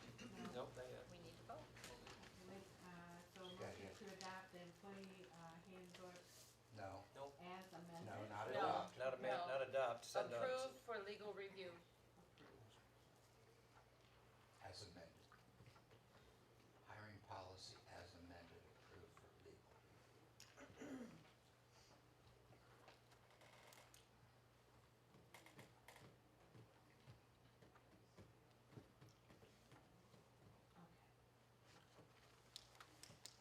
Now we need a vote. All in favor? Alright, alright. Done deal. Can I ask a quick question? Yes. Does that mean anybody that I hired, I'm only asking this because I'm obviously hoping to hire somebody fairly soon. Does that mean I gotta bring that person before the board then? No. No. Okay. You have authority to hire who you need, we delegated our authority to you, Okay. but we hope to bring them to, Well, I mean, I'll this time. bring them to introduce you to them, but, Yeah. okay, thank you. Yeah, remember we talked about that, chief, it's by exception. Yes. Mr. and Mrs. Swanson?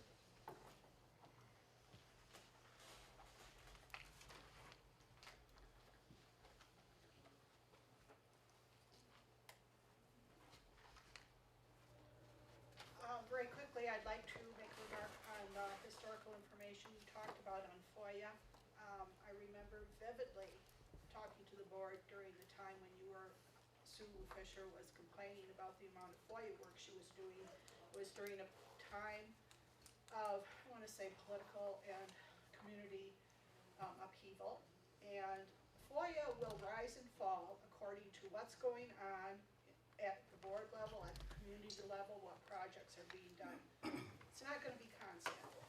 That happened to be a time during phase 1 of the sewer where there was a lot of information that was not being shared by the board. At that time, I told the board, when you become more transparent, your FOIA problems will drop. I also paid for paper copies during that time, and I didn't complain about it because paper copies are consumables that need to be replaced. That's just and also historically, the portion Dawn read has been superseded by Michigan law as to what you can charge, and your FOIA policy does reflect that. Now, on the appeal. Michigan law states, and Tuscarora Township FOIA policy restates Michigan law, that a search for a public record may be conducted, or copies of public records may be furnished without charge if the public body determines that a waiver of the fee is in the public interest or can be considered as primarily benefiting the general public. We maintain it would be difficult to identify a requester that better meets both criteria than the local newspaper. Tuscarora's prior history of responding to our FOIA requests without charging fees establishes that the costs incurred by the township in filling these requests are not excessive or unreasonably high. We ask that the township resume their practice of waiving fees for our FOIA requests. A FOIA request does not require an explanation for why the request is being made. Yet, one of the first communications appointed interim clerk Webb sent us about our standing request for sewer-related emails was the idea that we are going to spend about 6 hours between the three of us on a FOIA that is essentially a fishing exercise at the expense of the taxpayers is absurd. I will respond to the request accordingly. By making this inappropriate judgment about filling FOIA requests, the appointed interim clerk revealed how she viewed the legal requirement for which she had assumed responsibility. That same communication also revealed that the amount of time she estimated would be necessary to fill the request was based on a list of prep work that was unnecessary or inflated. In June 2019, I started asking for all email correspondence generated and received by the township on the subject of the proposed sewer expansion. At that time, no one at the township offices needed to ask why I might be interested in this information. They knew. During phase 1, of the sewer system, the board's catchphrase, "No questions, only comments," became a bitter joke among the township citizens. The legacy of that phrase is many citizens had questions that were never answered, they were answered incompletely, or they were answered in a way that did not turn out to be accurate. By following the progression of Phase 2 in real time, we hoped to build a better understanding of how township citizens' interest was being represented when the prep work was done invisibly, that is, by officials sitting at keyboards. While this particular FOIA effort may span more time than many FOIA requests, what we ask for is nearly real-time created documents that the township knows ahead of time they will need to provide. Locating and duplicating these documents should be routine and provided to the local newspaper without charge. An illustration of why we believe that the fee workshop estimates are inflated. And I thank Private Citizen for this opportunity. According to the township's FOIA log, they received a citizen request in September for all correspondence, email or written, pertaining to sewer expansion FOIA from Trustee Kramer to the Straitsland Resorter. The estimate for this FOIA was 76 minutes for duplication, 15 minutes to locate, at a total cost of $40.38. Since we were in a unique position to replicate filling this FOIA, both Scott and I separately located all the correspondence that the FOIA requested, saved PDFs of those emails, and from start to completion of the exercise, we both clocked approximately 6 minutes.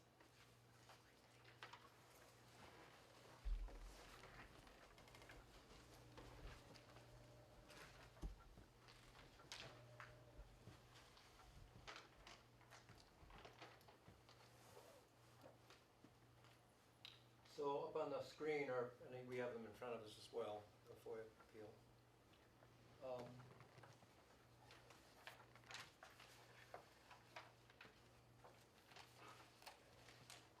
Really boils down just to, this is their right to appeal the charges.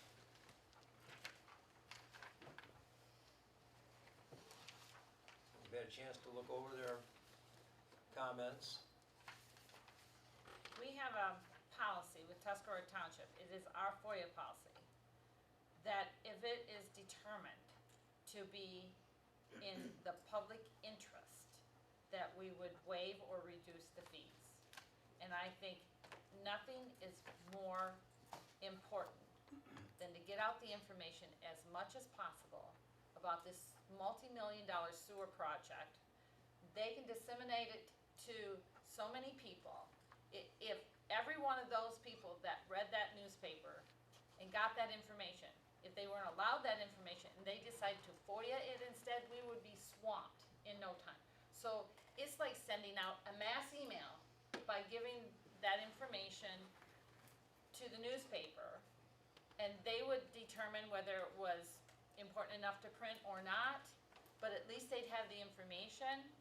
And I think having that out there available for the people to read it on their own without having to FOIA us or call us on the phone and asking it, I think it's important. We don't have anything to hide. Let's waive the fees. I'm gonna make a motion. I make a motion that we waive the fees for the sewer project. Make a We motion. can make a motion. Make a motion and we'll talk. And give them the information. I don't think they're asking that much. They're just asking for the information about the sewer project, and we want everybody to know that information. And this way they know they're getting all of the information available, and they can disseminate it however they want. But, yeah, it is a long motion, so let me cut this down, because I'm doing a discussion and motion. I make a motion that we waive the fees for the newspaper, Okay. out of public interest. A little discussion before we ask for support. What is your? Okay, so I understand that there's a lot of, there's a lot of money involved. It's small group of the township.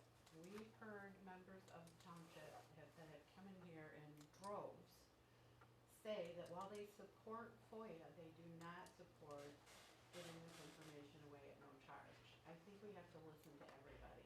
The majority of the township are not involved in the sewer. How about you listen to the Just- state of just- Michigan? Excuse me, We Kathy. are, Yeah. Kathy. Yeah, go ahead. Go ahead. No, That was it. We just, I think Oh, we have to okay, listen so- to everybody. So there are a number of people, some of them are in this room, who have stated there are 4 FOIAs.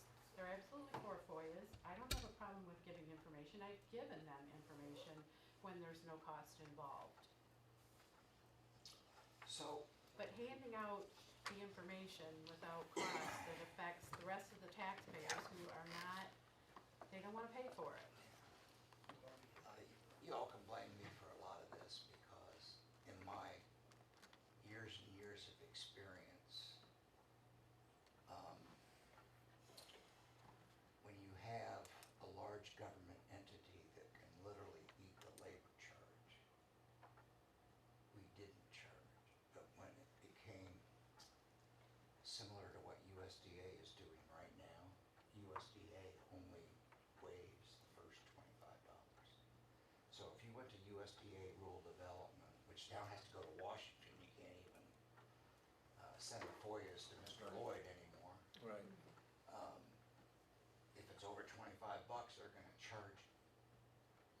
And, I mean, if it's good enough for the federal government, it ought to be good enough for us. But, you know, we do need to rewrite, and you and I have talked about this, Mike, our FOIA policy, because of the law changes in 2019 and again in 2020, we need to update that pretty soon.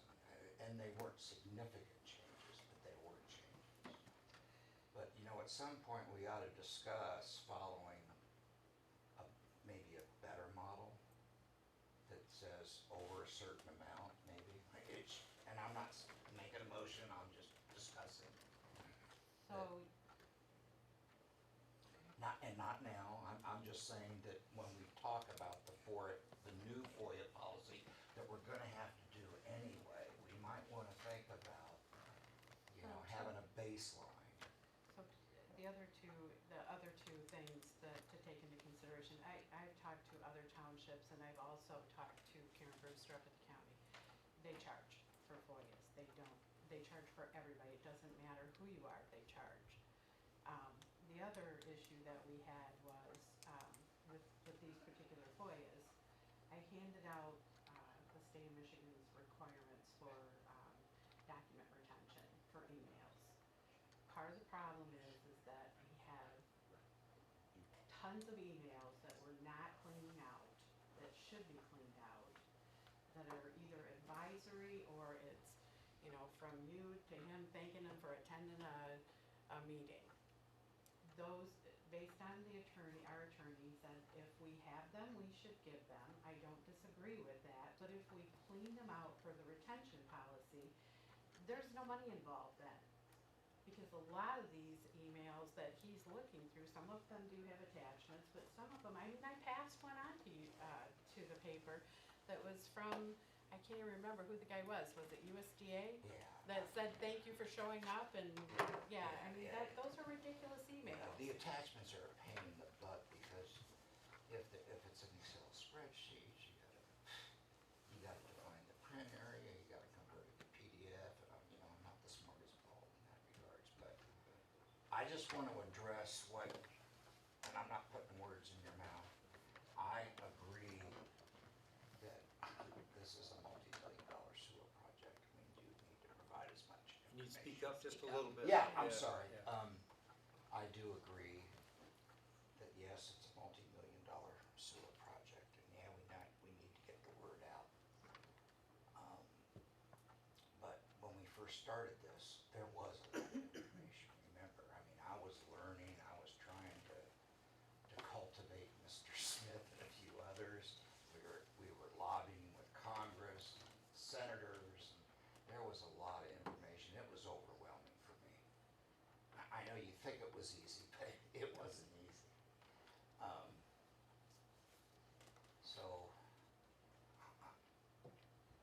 I'm just saying at some point, we might wanna be a little more liberal or discuss it a little bit, when we redo this policy, which we should do pretty soon, maybe January. Ask you a question, Don. The two that you're asking about are, they have, Abandoned or? they're considered abandoned. So if you look at the FOIA cost sheet and the law, after 45 days, they give you 3 days for, from the day you send it. So 48 days, if there's no action taken, they're considered abandoned. It's on my FOIA log. It's on the bottom of the cost sheet. So that is an issue. I don't, if you guys followed the policy that for the retention schedule and cleaned out your emails, there might not even be as many as you originally quoted for those particular FOIAs. Wasn't that when we were getting ready for the phase 1 application, hitting the send button? I don't It was Yeah. just crazy. It was. And you know, we've been through FOIA quite a bit, the last 8 years, 6, 8 years. Yeah, 8 years. And it is to me overwhelming, because maybe I'm maybe the guilty party about that. About my, you know, I'm always paranoid about which ones I should be sending, so I try and go through them all. And it did seem at the time like a lot of work. It did. So, and again, it's my fault maybe not for cleaning up, but I was always, you know, I felt I was being transparent when I, you know, sent an email forwarded from Bob Kramer to Andy Granskog to Blake Smith to me.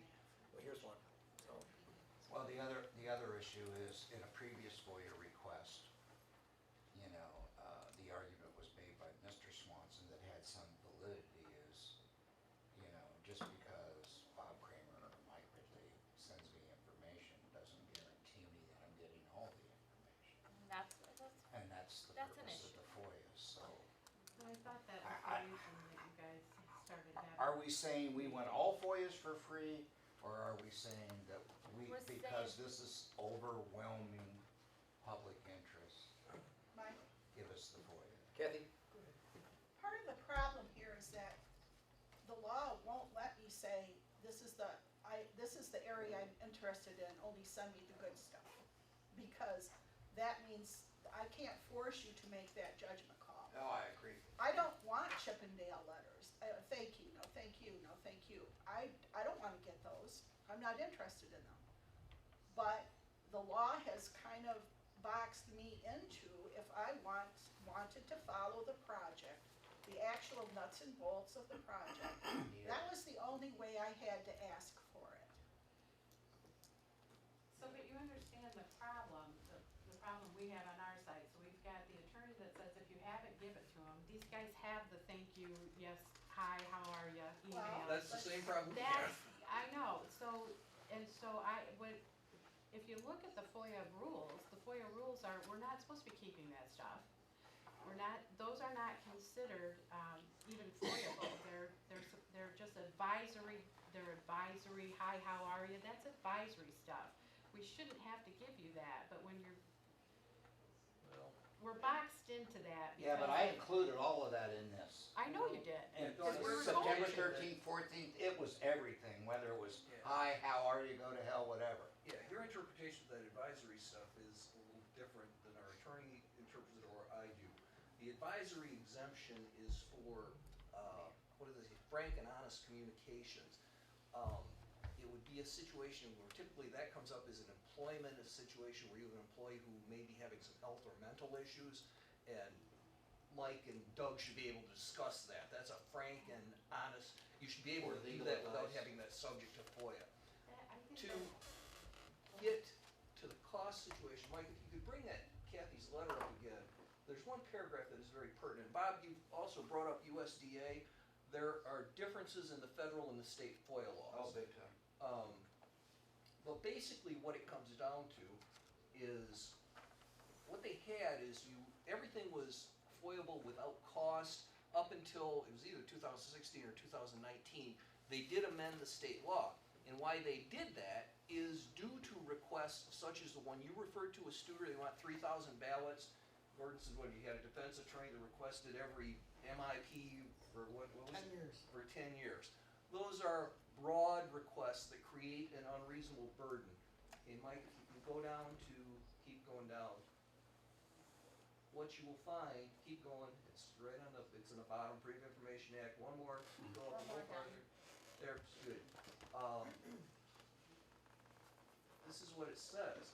They created that, they amended that law to allow a fee in those exceptional circumstances where an unreasonable burden was occurring. However, in that Freedom of Information Act 442-76, Section 3, a fee is described in subsection 1 shall not be charged for the cost of search, examination, review, and the deletion and separation of exempt information as provided unless failure to charge a fee would result in unreasonably high cost to the public body because of the nature of the request in particular instance. What we're arguing here is that it's not an unreasonably high cost. And Bob, to his credit, he's been sending me information lately.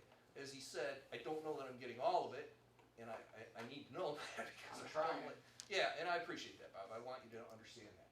But what we're saying is that it is not an unreasonable, I don't think it's creating an unreasonable burden for you. I certainly hope not. And therefore, that's what you should be doing. And in fact, that's what your policy or your practice was in the past. Now, other agencies, and you're not the only one, have taken that exemption they gave to charge unreasonable. They're thinking anything's unreasonable, so we just charge automatically. That's not how the law was intended. The MBA is going to take that up with the legislature. I've talked with them, and they've kind of, it's preliminary discussions Could you now. say that again, Scott? What did you just say? I said, the exemption for unreasonably high cost, it was not intended to be everything, okay, now we can charge for everything. But you're not the only ones who are doing that. Other public bodies are. Yeah, I got that, but you were talking about the legislature. You said Oh. MTA. Michigan Press, MPA, Michigan Press Association is currently discussing that with the legislature. I may end up going down to Lansing to testify on it. What has happened is public bodies have just said, okay, we get to charge it, away they went.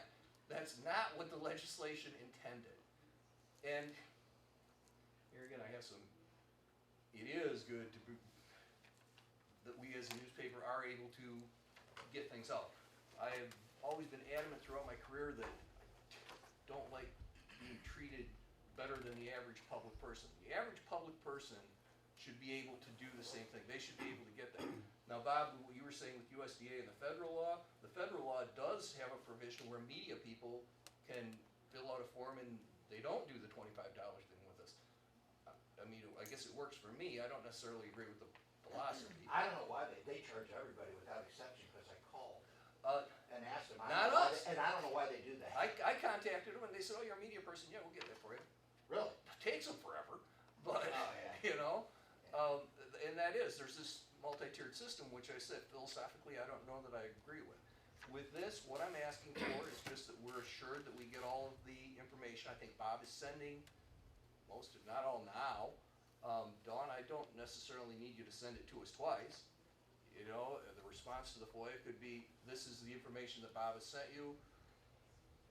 You know, there are the others here, if there's additional stuff that's to Mike or whatever is incorporated in her request, okay, add that to it. We don't need duplication. We're not trying to be unreasonable. We're just trying to get the information so the public can know.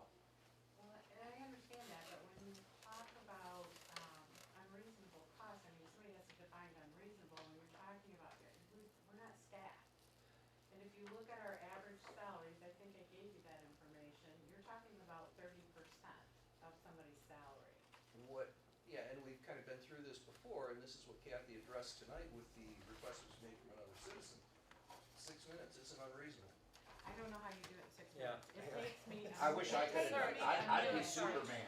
You know? Yeah, So search. he does, But- I mean, when he's been giving me his estimates, he's going through I'm actually doing it. Yeah, I'm he, actually doing it. he is, so. No, I'm not I sure. mean, I can tell you how I did it. I went to my email thing, I did a search for all things from Bob Kramer, from trustee, you know, you'd send me a couple things. Bang, the list was there. Well, maybe you're not understanding how many documents he's talking about, because when he sends me that, I'm only allowing myself 60 seconds to open that document, read through it really fast, close it back up, and put it in a file. Yeah, see, and That's 60 22nd, so we're talking hundreds. I went through that. But that also included all the things that I didn't really have to say. And Well, MED, yeah. you Because we know, were told we I had have a to. hard time understanding why you would have a trustee creating the information and not trust him to give that to the clerk, and the clerk has to reread it all before she sends it. Because we've had spills already, because if I'm. Trustee Kramer in this instance should not be handling any personal information. I still have to read it, I still have to look at it before it gets sent That's just out. due diligence. you wanna read it, go ahead, but I mean, don't. But don't charge me for it. Yeah, I mean, that's what I'm saying. I wanna make sure. I would. We have to move along, or we're gonna be here after my bedtime. I Yeah, would I- not, I would, there's no way I would ever send something out without looking at it first, no way I'm And then putting I my gotta name come on in it. after Bob. I will say that early on, when we were going nuts, it really was a burden. But now, there's so little. That's why I just forwarded And it may all. change in a few months again, Oh, but if please you're don't say that, prepared, but if please. you're prepared ahead of time, you know. What, my comment is, we have a FOIA policy. We should be going by it. It says, the cost of the search for and copying of a public record may be waived or reduced if the sole judgment of the FOIA coordinator, a waiver or reduced fee is in the public interest because it can be considered as primarily benefiting the general public. The township board may identify specific records of types of records it deems should be made available at no charge or a reduced cost. And I think that's why they're here, to appeal to the whole township board that they get waived because it is benefiting the general public. That is our policy as it stands right now. We may decide to change it, we may update it, but this is our policy now and we should be going by it. But our own. And that is why I made the motion to waive the fees, because it is in the best interest of the public. But our policy says that the FOIA coordinator makes that. And the township, But they're allowed State to law appeal. supersedes- and they're allowed to appeal to the supersedes that. township board, and that is what they're They're doing. doing.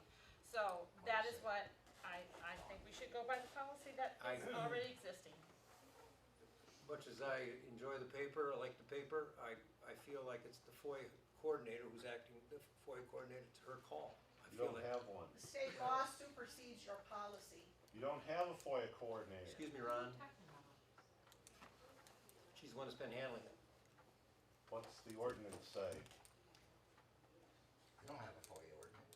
Yeah, we do. Yeah, you do. We do. Well, it doesn't matter, And we there's have a a state policy, law not that an says ordinance. you have to have a FOIA coordinator. I and know a that. FOIA And coordinator. you don't But we have one. one. But what I'm saying is we should go by the policy that is already in existence. Because if we don't go by our own policies, then why have it? If we just change it whenever we want. Yeah, I'm gonna second guess. Okay, there's a motion on the floor, is there, support? A motion to waive. Motion to waive, is there support? There's no support. Can I make a suggestion? Yes, go ahead. Can you take another look at those 2 dates and see if you cleaned out for the retention policy, see if you cleaned I out? would just prefer to give them all to her instead of making those kind of decisions. I mean, if you followed the policy, you got rid of them, right? Oh, yeah, the hi, how you doing stuff? Yeah. Thanks for coming to the meeting stuff? Yeah. Yeah. Yeah, I'll get that. That was, and a lot of those were trails, you know what I'm saying? Yeah. So you would have one, and it might contain 4 or 5 different emails, and it just, my head.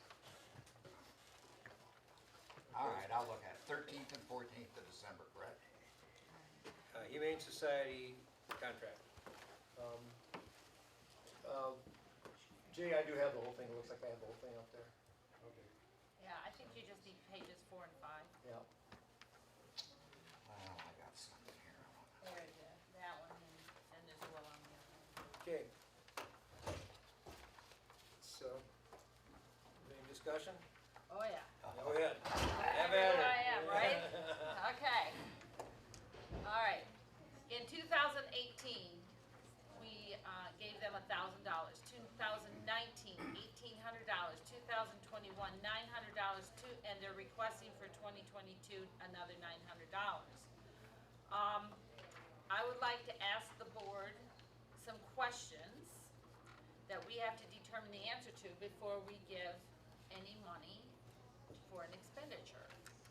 What is the statute or law that authorizes this expenditure? Do we have one? It's the animal, that's on the contract. Where is it? All I have is this You know, I gotta, before we're gonna go down the same road you've been going down for 5 years, Oh, well, okay? yeah, Here, yeah, listen- we listen- are, listen. I wanna know, I wanna Listen. know. Listen to my thoughts. I think this has terrible deliverables. I just learned that word. I'm dying to use it. It has no deliverables. Yeah. As it- no it's zero. deliverables. But I did, it's, I don't wanna call it, I don't consider it a donation because we've talked with general counsel and he says it is a contract. What? It is not, it is a Wait, contract. wait. That's 3-4 years ago. We're getting nothing for this contract, how can it be a contract? It's a donation. If you get value for value, if we're gonna give them money, we have to get a service in return, more than a general service. We have to have a specific Yep. service. We have to have specific naming, bullet points. They can't, because everything that they are giving us in this contract is already being paid by everybody's county money. It says the Humane Society and the township recognize that the Humane Society services will include all services that they are currently providing in Sheboygan County. Our county money is paying for this service, and it is our responsibility to make sure that every penny that goes out of this general fund that belongs to the taxpayers gets done in a legal manner. And this contract is not worth toilet paper to me, because we get nothing, I say nothing for it. We get a general agreement and that's it. That's all we get. They have not given us a darn thing. They say, oh, your money's going to so much for spay and neuter. That is not a township function. What? We are not allowed to. It's supposed to be for animal control, but let me read this to you. This is the agreement for animal control services with the county. Count. Paragraph B, the Humane Society is willing and able to provide animal control and shelter services to Sheboygan County. So, right, now we have a duplicative contract of which we get no value. I'm not a lawyer, but I've been to graduate school and had a few law courses, so that makes me what we call a barracks lawyer. And in order for you to have a contract, you have to provide consideration, whether it be money, and you have to provide a service or a good. We're not getting a service for that money We are not. because it's been, we're getting it from the county. It's guised, in my view, as a donation. And there is a huge amount of information on the MTA website that discusses donations.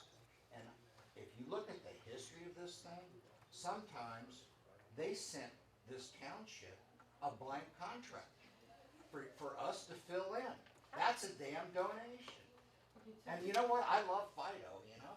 Look at my She made Facebook that point page. too. She Yeah, we loves the love cats and dogs. The puppies and the kitties. Yeah, I got a ragdoll cat and a 2,500 frickin' dog I had to buy my wife. I love dogs. I love them all. But Okay. This is the taxpayers' money. This is the people's money. You have, So did we get answers to any of these? No, I can't- I apologize, yeah. I did not have. you talking about the inconsistency amongst the townships? The two, well, not only that, but the way I look at this is that the county is contracting with the Humane Society Correct. directly for its, the use of its, facilities. Right. Because the county doesn't have its own facilities. So they're contracting direct, all we have is, my understanding is, in the county is what, 6 officers? Yeah, but we do get 6? animal control. We have Chief, animal control officers. you use them, right? Use animal control? Yeah. All the time, yeah, we use Yeah, tools. so they have, all they have are the animal control officers, right, the county. They use the Humane Society's facilities for the rest of it, so they're contracting with the Humane Society. County Their does co- fund those buildings. What's that? The county does fund, excuse me. for Yeah, interrupting, but the not county all does- of it. The the county funds, in fact, they just did a major remodeling out there of that center that the county did. Right. The county pays for the, it's like Humane bricks and mortar. So there's a Humane shortfall. Society is reporting this as a program service, their secondary purpose for being a nonprofit. And they raise $200,000 in revenue and But spend she's got less it than half separated. of that. She's got it separated, so This she is a has the animal control services in one column and then the Humane Society services in another. So they're separated. In this contract, they are. So, but what you have to recognize is that they're raising $200,000 for a program for which they spend less than $50,000. So the argument that the kitties and the puppies need this money is bogus. They're not spending it on providing these services. They're using it to fund the Humane Society. That is, and they're treating it on their $9.90 as a donation. That's not Mike, what can this I read shows. this? That's I the only don't, comment I want to their make. IRS report shows these fees from the township and the county as donations. Thank you. Go So, ahead. so, I Just a don't wanna minute. make a Jay- comment, Jay, I just go wanna ahead. read this to everybody here. New project approval, the Humane Society and the township recognize that the Humane Society's services will include all services that they are currently providing in Sheboygan County. Correct. Yeah. So they're not duplicated. incremental, they're not Okay, different. I understand that, I understand, Okay. I understand that. Yeah, But let's cut so- to the chase, because we're gonna be here again. So the bottom line is that their funds, the funds that they collect from the county are short. And that's, yeah, They got no place to go, honey. no, they're not. Their $9.90 does not say that they're short at all. Okay. Okay, here's what we're gonna do. I make a motion to, contract with the Humane Society for the $900. Is there support? I support. All in favor, say aye. Roll call, please. Roll call. Would you like a roll call? Kramer, No. Ridley. Yes. Vance, no. Motion fails. That was quick.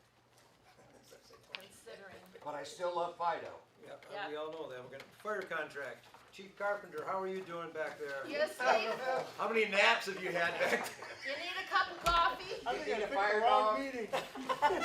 Dalmatian? You got I one dressed for to you? the outside. Get your one from the Humane Society, you know? Well, we're gonna make my report somewhat short here. Found my glasses now after all this. Anyways, I am Dave Carpenter, I'm your local fire chief. Been on the department 39 years. So last year we ran 249 runs. And this year we're gonna be pushing real close to 300 runs this year. We're gonna probably be like 290, 295 for sure. Just depending if we get any big blows with wind, with down power lines and stuff. But for 2021, we pumped 1,210,992 gallons of water. The Burtview condos was 351,000 of that. That was a big fire. Probably one of my bigger ones in my career. Our average en-route time from when we're paged to when the first truck goes out the door is 2.37 minutes. Average arrival on the scene is 8 minutes and 24 seconds. Now there's gonna be times where we're way out in the afternoon, it's gonna be 11, 12 minutes or whatever, but this is just an average, okay? Average manpower per incident is 165 man hours. We had 12 structure fires so far for 2021. 55, what's that? That last one again. What's that? Could you say that last one again? 55 what? 12 structure fires, yep, so far. And that's anywhere from, maybe a shed to a garage to Burtview condos. 55 vehicle accidents.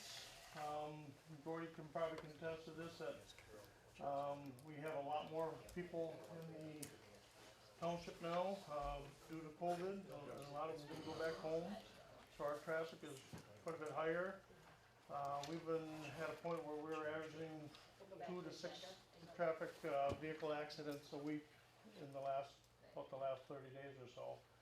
All of a sudden, we've just gotten a lot of accidents. But 20 to 25 of those had to have jaws of life.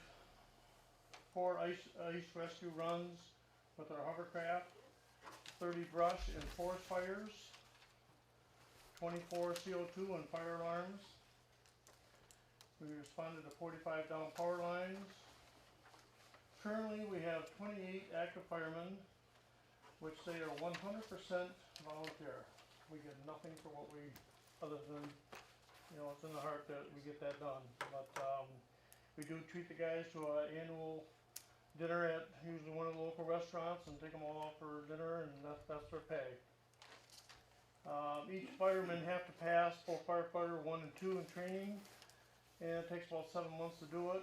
Very intense training, includes hazmat, extrication, and also firefighter 1 and 2.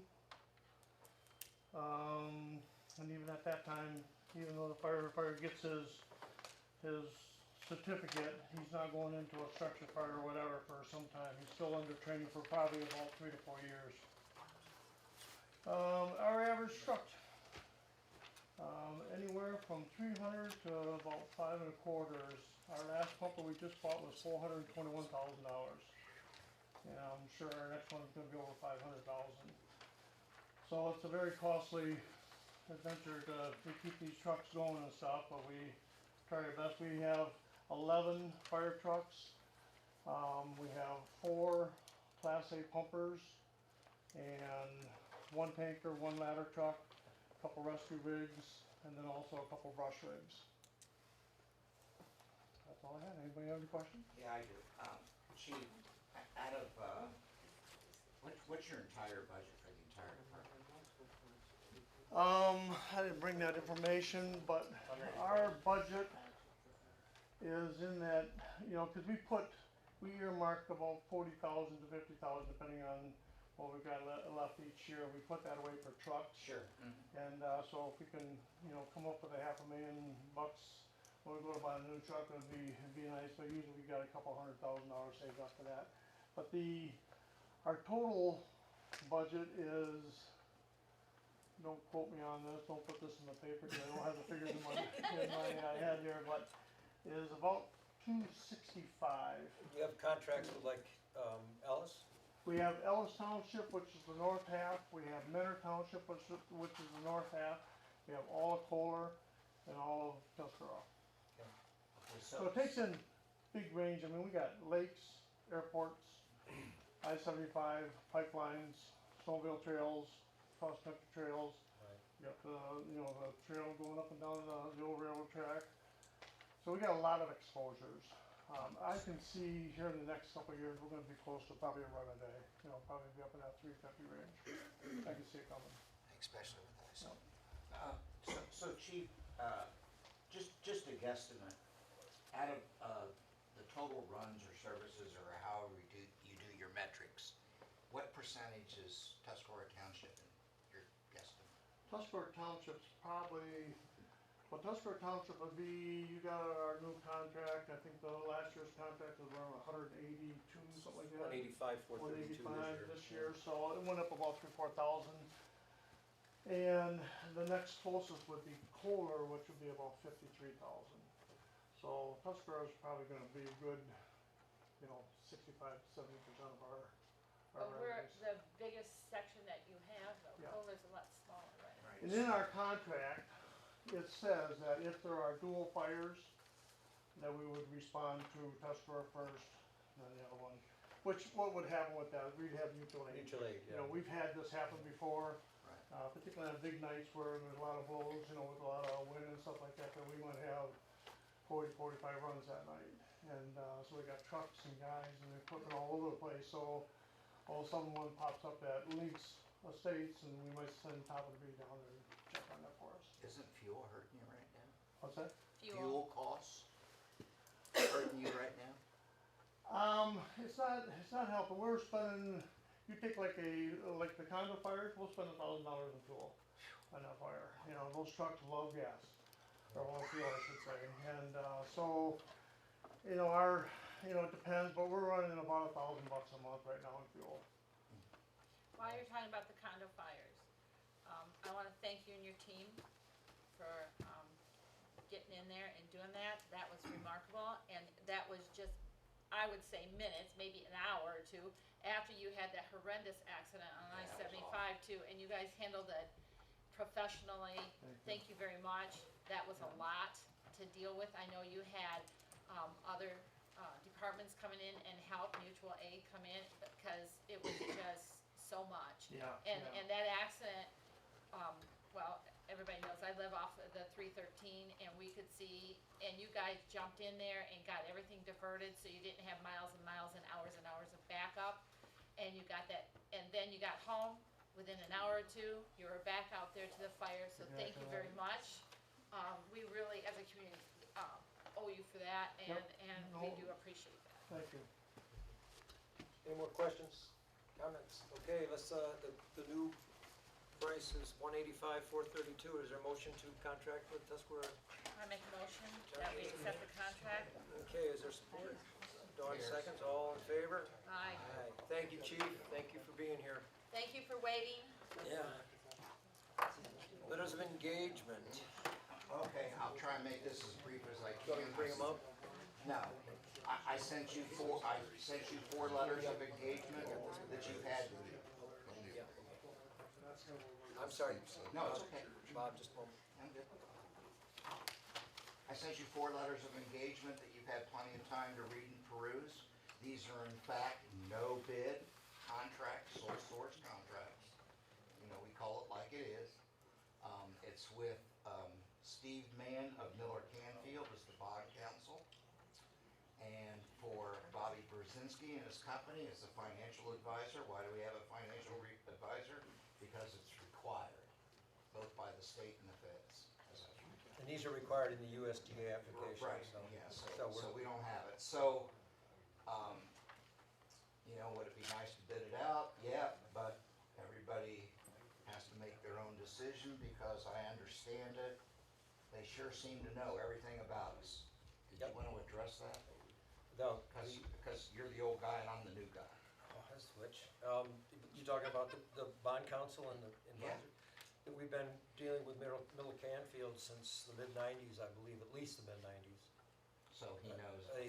Don Kimes passed on, rest his soul, but Steve Mann took over. We had someone else in the interim, but Miller Canfield has been our bond counsel for a good 26, almost 30 years. Sure took care of the USDA on that. Yeah, he did. And then Bobby Benzinski is the financial advisor, and you become, you know, you got you guys' phone numbers is what it is. I mean, I don't know. So we had a conference, Janet and I, with these two individuals to get legal advice. And basically, we asked the question, what happens if none of this goes forward, we don't get enough petitions, et cetera, They both replied in the affirmative that we pay nothing. Right. That's the way it is. And that's There's no understood, contract, there's yeah. nothing to base it on. And- Right.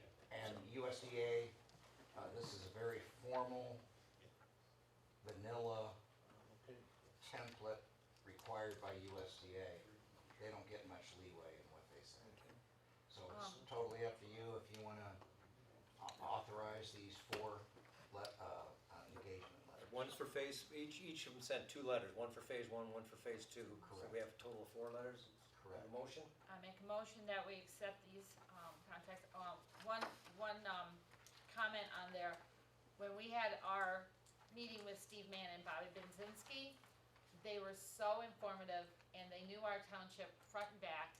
They knew it right off the top of their head. They are very familiar with our township, and that's what we need when we are seeking advice. People actually know Especially what about they're phase talking 1 and about. phase 2. Yes. I think we reported to you that they advised us that as long as they touch and it's at the approximate time, Of it's construction. totally up to the township board to establish the SAD, and I Yeah. love that just. Yeah. We have So a anyway, motion. I made a motion to accept the no bid contracts. Uh, So All it's called four of them? letters of engagement. Letters of Okay, engagements, letter yeah. of engagements, right. Yeah. Is there support? I'll support that. All in favor? Aye. Okay. Commerce Park, I'm sorry, engineering contract discussion. Right, the only thing I wanna bring to your attention, I sent this to you.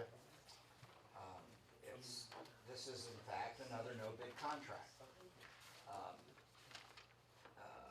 We got an opinion that was sent to you, Mike, by the Andy state engineer that said, the very high end is 15.7%. If it doesn't go forward, we don't pay, they eat it. Performance engineering has gone pretty much over and above, because instead of doing one PER and one application, they've had to do two applications. The PER went to USDA for phase 2 review today, and Mr. Granskog says, and those that you were here for the sewer meeting, just bear with me. I specifically asked him after reading that agreement, why should we sign this and not bid it out? And he says, well, that's up to you, but USDA ARD is the only U.S. government credit agency that manages professional fees and agreements. Although they cannot set rates, USDA has been tracking fees for 20 years. This includes all engineering costs from design to bidding to final construction, including all change orders. And he explained to me why that was important, because people can stick it. When they issue an agreement review, they have opinion of costs, which are one of three. One, the fees are normal, fair, and reasonable, as it was in this case. Two, the fees are slightly higher and above the norm. Three, the fees are well above the norm. Additionally, the agreement review not only considers costs, but engineering qualifications. A project is put out for engineer bid for two reasons, according to Andy. Either the firm didn't get along with the client, or the municipality, or the fees are too high. Neither is the case here, he said. He also cautioned not only about the time lost in a bid, but he believes that we will not find lower costs. A new firm is going to build in charges for the initial review to get up to speed on the project and familiarize themselves with the PER. Additionally, downstate firms will charge travel fees by the hour every time they must come to the township at the construction site. So, in summary, in his opinion, we won't get a cheaper cost nor a more qualified engineer than PEI, and especially Aaron, who is at the low end of the range of the fees are normal, fair, and reasonable. So I just, What is his percentage right now, his fees? 15 points. well, it's 15.7%, which he says is in the normal range. But remember, that's got all the contingency fees built in. And the normal rate is 11 to 12%. I did check with performance engineering. They have 850 hours in this project. But, that's just a risk that they had to take. That's a business risk. I understand that. My concern is, one, we get the best bang for the buck. If I thought for 1 minute that we were gonna end up getting hosed like we did, let me give you a perfect example. I hate to point fingers, but, we started with a $50,000 equalization tank, and we let another firm take a look at it, and it became $957,000. Well, that tells me something right there, that we got value. And if I thought for 1 minute that we were getting hosed, I would just be telling you, I think we ought to bid it out. But the problem I also have, the second issue that we have, is the massive delay and the danger of losing funding. Now, should that be the reason not to bid it out?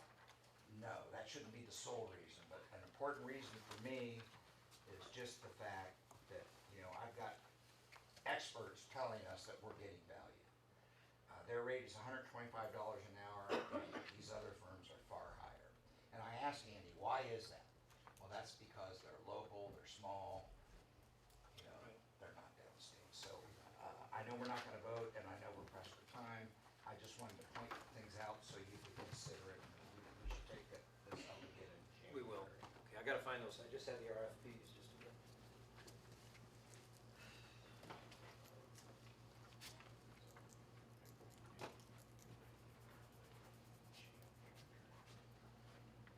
Are they in a chair somewhere? There was 2 big folders. I had brought them out here. 2 big folders. No, they were bigger than that. You lost them. Oh, there they are. Hiding on me in front of me. We have Hiding in plain sight. 2 responses to our RFP for the commercial real estate. And they were supposed to be in by 3. Dawn and I both signed both of them when they came in. approximately 2:15 and 1:36.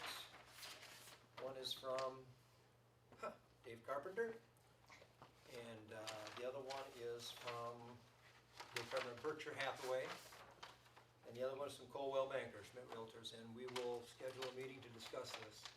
All As right. we start getting into particulars, we'll have a discussion that's longer than necessary. Do you want to table this to a special meeting? Yeah, we're gonna have to call this. Or January. January, yeah, give us a chance, everyone a chance to look at it. We can actually set up a committee to interview them if you want. We can determine that later. Yep. Okay, chamber request for an MOU, I just gave you another, did you Yes. pass that to Bob? Here, pass that, because this is updated from Will. Is this different? It's a little bit different.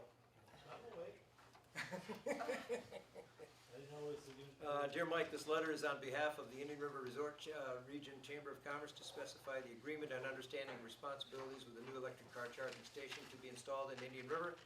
As we discussed during the approval process, here's what the Chamber of Commerce is prepared and committed to do. 1, the Chamber of Commerce will cover the electric bill for the operation of the station for the first 3 years of the program. 2, the Chamber of Commerce will monitor the software and station to ensure proper operation and maintenance. 3, the township will keep the area maintained in terms of landscaping and snow removal. 4, the township and the Chamber of Commerce will coordinate the installation of the station with Consumers Power and West Side Solutions. By January 2023, the township and the Indian River Chamber of Commerce will work out the next agreement for the continued operation of the program. Sincerely, William Mulligan. This is part of the DDA's, it was on their plan to do this. I'd like your thoughts, because it's gonna have to be an agreement by the township, because it's on our lot. We've already agreed to let the power company drill under and for the, or create the easement, is that what we did? All the easements have been granted, so the DNR gave the easement to go under the trail, because we're gonna pull the power off the pole that's currently at Marina Park. So the DNR already granted consumers the easement to go under the trail to install the electrical service required for that. It'll be a separate meter, so it won't get tied up in this streetlight thing. The bill will just be sent to the chamber, we'll pay it. Plan for that is for us to get sponsors to cover that cost. So like the charge will be compliments of the DDA, Indian River Chamber of Commerce, and XYZ Business. The DDA has already approved the funding part of it. Basically, the board just needs to give us permission to put it on the property. It's our property.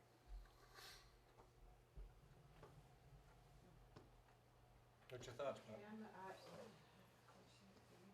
When I retired from GM in 2019, I was contracting parts for electric vehicles.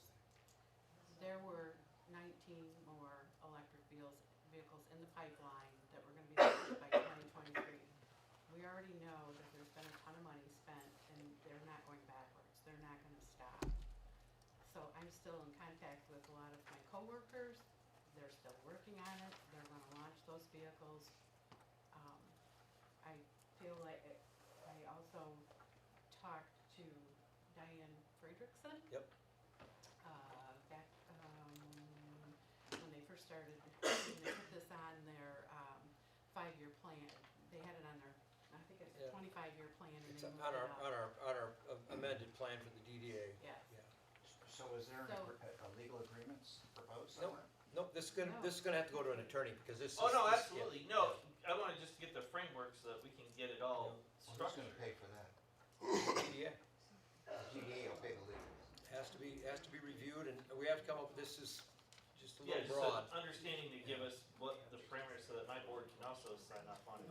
I wish you would have, can I, hold on for just a second. Sally, you had a thought, and I wanted you to, your thoughts, when you, I know your thoughts. Well, I'd like You to sent me an hear email. If you don't mind. You Yes, sent me I'm an email. opposed. You're opposed to it. I'm concerned that within 3 years, the township will be in the electric charging station business. And I don't think we need more things to worry about. We spent $1 million+, including making sure where the pavilion was so we could see beautify the Marina Park. And now we wanna put up 2 charging stations next to the Christmas tree And if they look anything like the ones that are down by Bonnie the gas Castle? station, the Yeah. Shell station, I guess it is, Marathon. Marathon, Yeah. right, I don't think we wanted to spend $1 million+ to have that in the center of our town. The third thing that I'm concerned about is I can't believe that the Chamber of Commerce would go into a project where they would compete against the businesses that are members of the Chamber of Commerce. Actually, it's to provide business to our members, because the business, the cars that will be parked there will be actually patronizing the membership. Yeah, maybe 8 a day, Eight is more than they're getting now. well, that may be, but if you can't get 8 other patrons in there, I'm not gonna argue that. I'm Yeah. just saying that if I were a business in this town, particularly a gas station, Who's not a member. And that's enough, Will. Just a minute. Go ahead, finish. at any rate, I think that's a bad policy. If you wanna move forward with them on township property, I would suggest that you consider putting them in the back 2 spaces in this parking lot. It accomplishes the same thing, it's in the middle of town, but it doesn't sit out on Main Street as this whatever abomination. And as I understand it, with the charging stations, that they're put on a map, just like the trailhead maps are, so that anybody that's looking for a charging station doesn't have to visibly drive up and down town and look for one. They just go on and look at their app, so having it sitting in the middle of the community doesn't make sense. So, I guess we're back in the same boat though. If we put one on the township property, we're still competing with the gas stations. But my understanding is that we're coming to a point where credit cards are used and Yeah, then they go right to consumers' power. Right. There's a basically a commission basis program where the township actually would generate funds from it, if they wanna go down that path. My thought has been all along that at the early stage right now, where it's not gonna get a ton of usage, getting people in the habit of coming downtown and patronizing our downtown that we've spent a lot of money on beautifying, and, you know, looking at the other communities in the area, like Gaylord has them in their downtown, and they're actually helping their downtown. Mackinac City just put one at the casino. You know, they're coming. Even Sheboygan's now moving to put them in their downtown, and their DDA is doing that project. This is not earth-shattering or some sort of like crazy idea, that this kind of thing is being done by, and who it's being done by. I do know when I talked to Diane Fregerson, that Consumers Power had already identified Indian River as a halfway point. Gaylord and Oh, they Mackinac were City. ecstatic about the So- opportunity to work with our community and put in doing this. So I assume this was approved by your board? Yeah, we've talked about this for, I mean, back in March, before we even applied for the grant. I'm really concerned. I don't wanna be a financial, an electric utility. I don't even want it on township property. Put it in front of the chamber, if you wanna do that. But I'm worried about 3 years from now. Well- That's my concern. What happens after 3 years? We talked about this at the DDA, that if it comes to that, we pull them right out of there. You know that once a government program starts, it never goes away. Well, that's not, okay. I don't think it's a government program, but, Well, it'll be you our know, I program. think the valid point that I'm hearing in this whole thing is the location that concerns me. Cause I Well, think one, we're the advantage is the location, to be honest, because if you've got kids. Well, and I you see stop what your you're car, saying. There's a playground right there, there's I see what a you're park, saying. there's a lot of major benefits if you're a traveler to stopping in that location. I think it's than there's somewhere others. downtown, like Sally said, maybe these back 2 spots here. Okay. If somebody gets hurt, who pays? So it's all liability. I mean, it's the same. We Somebody liabilities to bring somebody the goes park. to the Christmas tree and trips or gets a shock, you know, something. Well, you know that the way technology's going in 3 years, those things are probably gonna be outdated and need to be Then again, replaced. if they're on But the back, again, that's part of why they we're come doing right the out of review, there. Bob, because Westside Solutions has a program where they will upgrade the equipment, maintain it, and you get 20%. when they start charging for it. Yeah, I So think- that's why that provision is in there, Okay, to how about- reassess it and to Yeah. see what makes sense moving forward. Before we get bogged down again, it sounds like this is something we should table and talk about location. Yeah, I agree, because the parking there is very limited, and if we make an ordinance, which we would probably have to keep those open for that particular purpose, you're cutting out parking for the people that actually paid for it, and I'm not sure that that's the right location. But I'm not necessarily disagreeing with the concept, but there's some questions that we need to raise. And and I think because of this, whatever we decide, there should be a public hearing. So the community can come in and say, this is what we want downtown, or this isn't where we want it, or we want it here, we'd love to have it, let's have more, or we don't want it at all. I think we ought to have a public hearing. Before we commit to something like this, because once you get it, it ain't going anywhere. We want to make sure if we do it, it's done where we want it and how we want it done. Yeah, all the vehicles are gonna be electric. And could we have, if we did something, could we have a representative from that west side?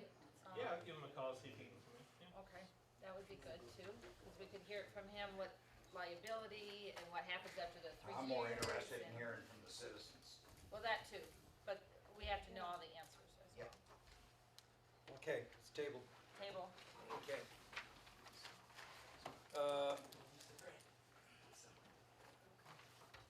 ARPA discussion, Bob?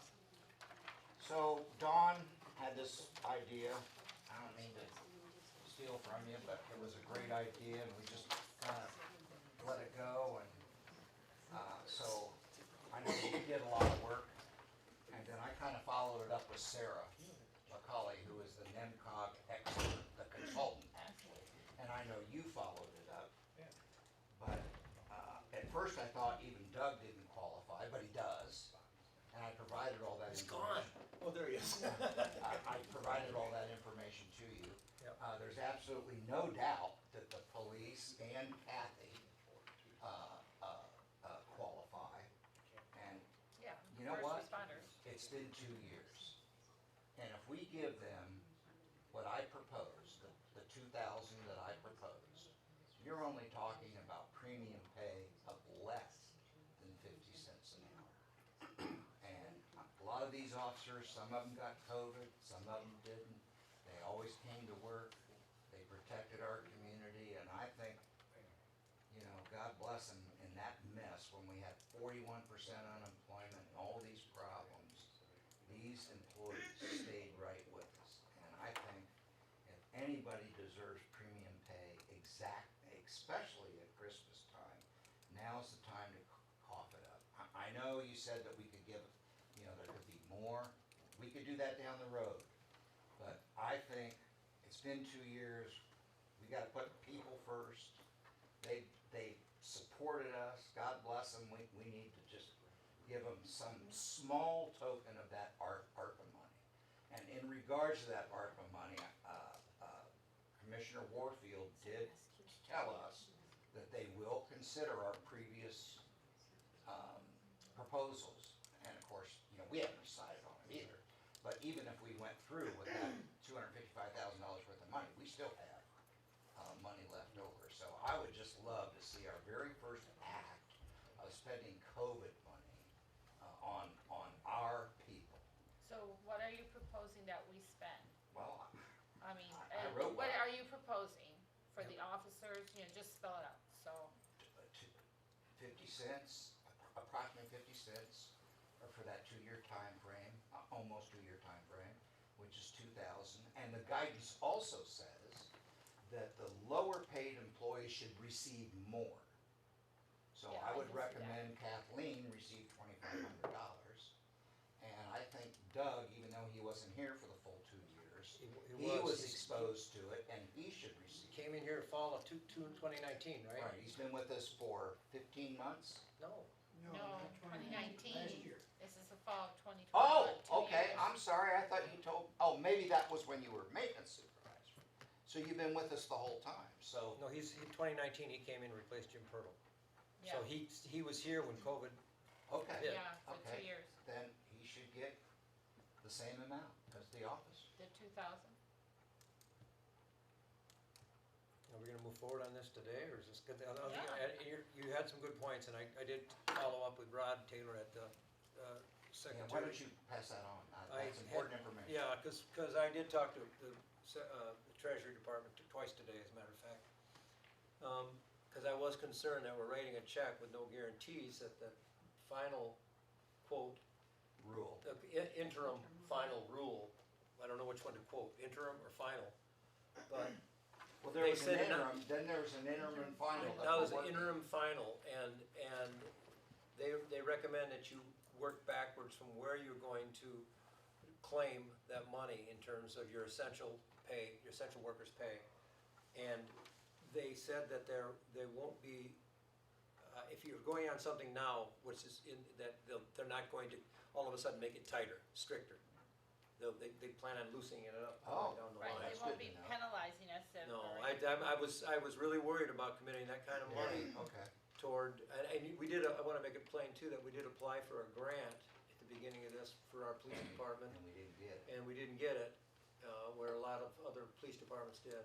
And, this is something that, it's timely. So I talked to Sue, At the county. finance director at county, and the unions up there, the public safety workers have gone to the county and have asked for that funding, but it hasn't been brought before the commissioners yet. So we have a chance to show some leadership, and we have a chance to reward our people. And like I said in my email, hell, it's Christmas. And didn't Sue also say something to the fact that if we did it and the rules changed, that we wouldn't be penalized That's because. it. Yeah, we that's, went that on- was, yeah. because they get their money directly, Mike, from the feds. Right, well, this is the only problem I have with the whole thing too, is that there might be more money coming down the pipeline, and if we expended money in a certain way, we may not be eligible in the future. I don't see that. That's what he told me today. I don't see that. Well, If we're we not get- really expending that Now, if we got much. more money, like you were saying, there's no reason that we can't give it. Because if yeah. this pandemic goes on another year, maybe they deserve, some more premium pay, but less than 50 cents an hour is not gonna kill us. I mean, this, Congress appropriated this money. The problem we have to understand is that if we do, get caught in a hitch, we have to pay it back. Yeah, I don't see it, but I just want everybody to be aware of that. And you know what? They're worth it. I would strongly They're worth it. second that. So you are proposing that we give $2,000 to each of our police officers And and, their very next paycheck, before Christmas. well, it'd be 2 weeks, wouldn't it? Okay, can we not do it in the very next paycheck, can we do it in the middle of paycheck? Just write payables? Doing Yeah, two- as long as they get it by because Doing Christmas. 2 payrolls at once is, I'm not clear too about the taxes. Does that come out as a payable and then we take out? It's ARPA money, it's all ARPA still, money. we'd all- still do payroll, it's still gonna be payroll. Yeah, So it comes out, okay. you just make the budget adjustment, right? Transfer, No, transfer well, from ARPA. Yeah, well, that's not gonna be budget. So can they get it by Christmas? Yeah, Okay. I'm just saying that. Well, I'd however rather you do wanna do it, during- that's I'd great. rather do it- Motion was made by Bob. We need a second. I'll second it. Mike. Mike, you started to say who was gonna be eligible. All of the police officers, and there are more people, Pat, around town that I called the treasury about. And. I'm for it, I Yeah, just want to know yeah, who's. I just tell you, there are more agencies and more businesses, believe it or not, more entities that are eligible. And I wanted to ferret out exactly, and I printed off, there was a website, a federal website, not the state website, the federal website, FAQ. And, but it would be all of our police officers, plus the dispatcher, office administrator, and Doug, who's our maintenance. Our office administrator, And she if wasn't Be- there if then. Betsy was here, I'm talking about Kathleen. Oh, Kathleen, if okay. Betsy was still here, she would She qualify. would have. There are more people that are more people that are eligible for it. I would like to look into that. But again, we're rolling the dice, they're loaded in our favor. But I just want everybody to be aware that Well, I that's the think 80% are caveat. pretty good odds from what you told That's the me. caveat, 80% they said, right, the odds? yeah. Okay. I'll take those odds anyway. seconded it. All in favor? Aye. Is anybody opposed to that? Doug, are you opposed to that? No. Neither is Lisa. Okay, thank you. 20, chairs. Can I have $1,000 more to buy the Yes. rest of the chairs? I make a motion that you finish his chairs. We can't have just two Well, wait a minute, chairs. I thought we already voted the money last time. We only voted $1,000 total. Oh, you need more? 3 more chairs is $1,000 online. I got these, Okay, I got it. okay. I make that motion. Well, Give Mike Ridley $1,000 for chairs. I second. We won't. All in favor? Aye. Okay, Aye. website, Bob? I wanna be out of this by January.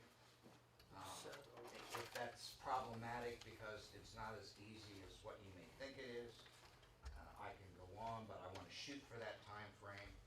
And I have a plan to start, but I'm not her boss, the whole board is her boss. So the whole board needs to assign this to somebody and I'll train them. And I'll start on the module and I'll let you make the decision on what module is the most important, be it the archive center for the minutes or the scheduling of the meetings. I can do those two first because that's the one that has the biggest effect on you. So the website was actually on the list of non-statutory duties that we would transfer over to the office assistant. Well, I'm formally proposing that we do that now. Yeah, Okay. we're not discussing the other ones. We're just discussing this Right. one. Okay, is there a motion? I make the motion that we assign the office assistant as webmaster. I second. Okay, all in favor? Aye.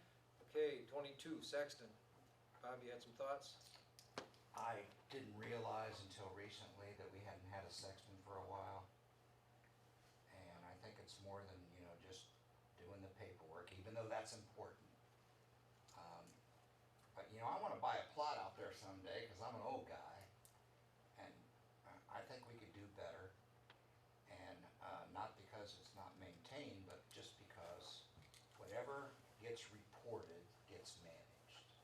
And if we have a sexton, somebody we can point at, someone that can coordinate, someone that can get the community behind whatever, someone that can say, hey Doug, we need a little help, could you help us? I just think it's important, I think we ought to advertise. One thing I do wanna bring up is that, I don't know about Ohioville, but Oak Hill is in dire need, that old section, Yep, rehabilitation. yes, and I was out there. It's a monumental job and a monumental cost. Please bear with me just 1 second, please. Okay, so Just a moment. Just a moment here. I propose. Okay, just a second here. Go ahead. I propose that we file a notice of vacancy in the newspaper and on the website to fill the position of Tuscarora Township Cemetery Sexton. Resumes accepted until December 31st, after which the board will consider an appointment to fill the position. I said consider, didn't say we had to.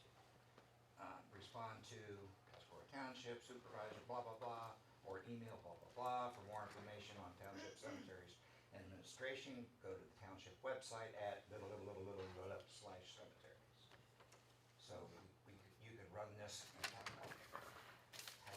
About According to amending that motion. Wait a minute, here, it would be, okay, you got the motion, just a moment. Got the motion? Yeah. Just to run that, I bet you wanna see it. we have an ordinance which is in the absence of not the absence, I mean, it's the clerk or the sexton. So you're saying you wanna take it out of the clerk's hand to I make it? didn't say that. Well, I'm just asking you, is that what you? All I'm saying is we wanna advertise for a sexton. That's all I'm saying. Okay, well, first of all, we've always had a sexton.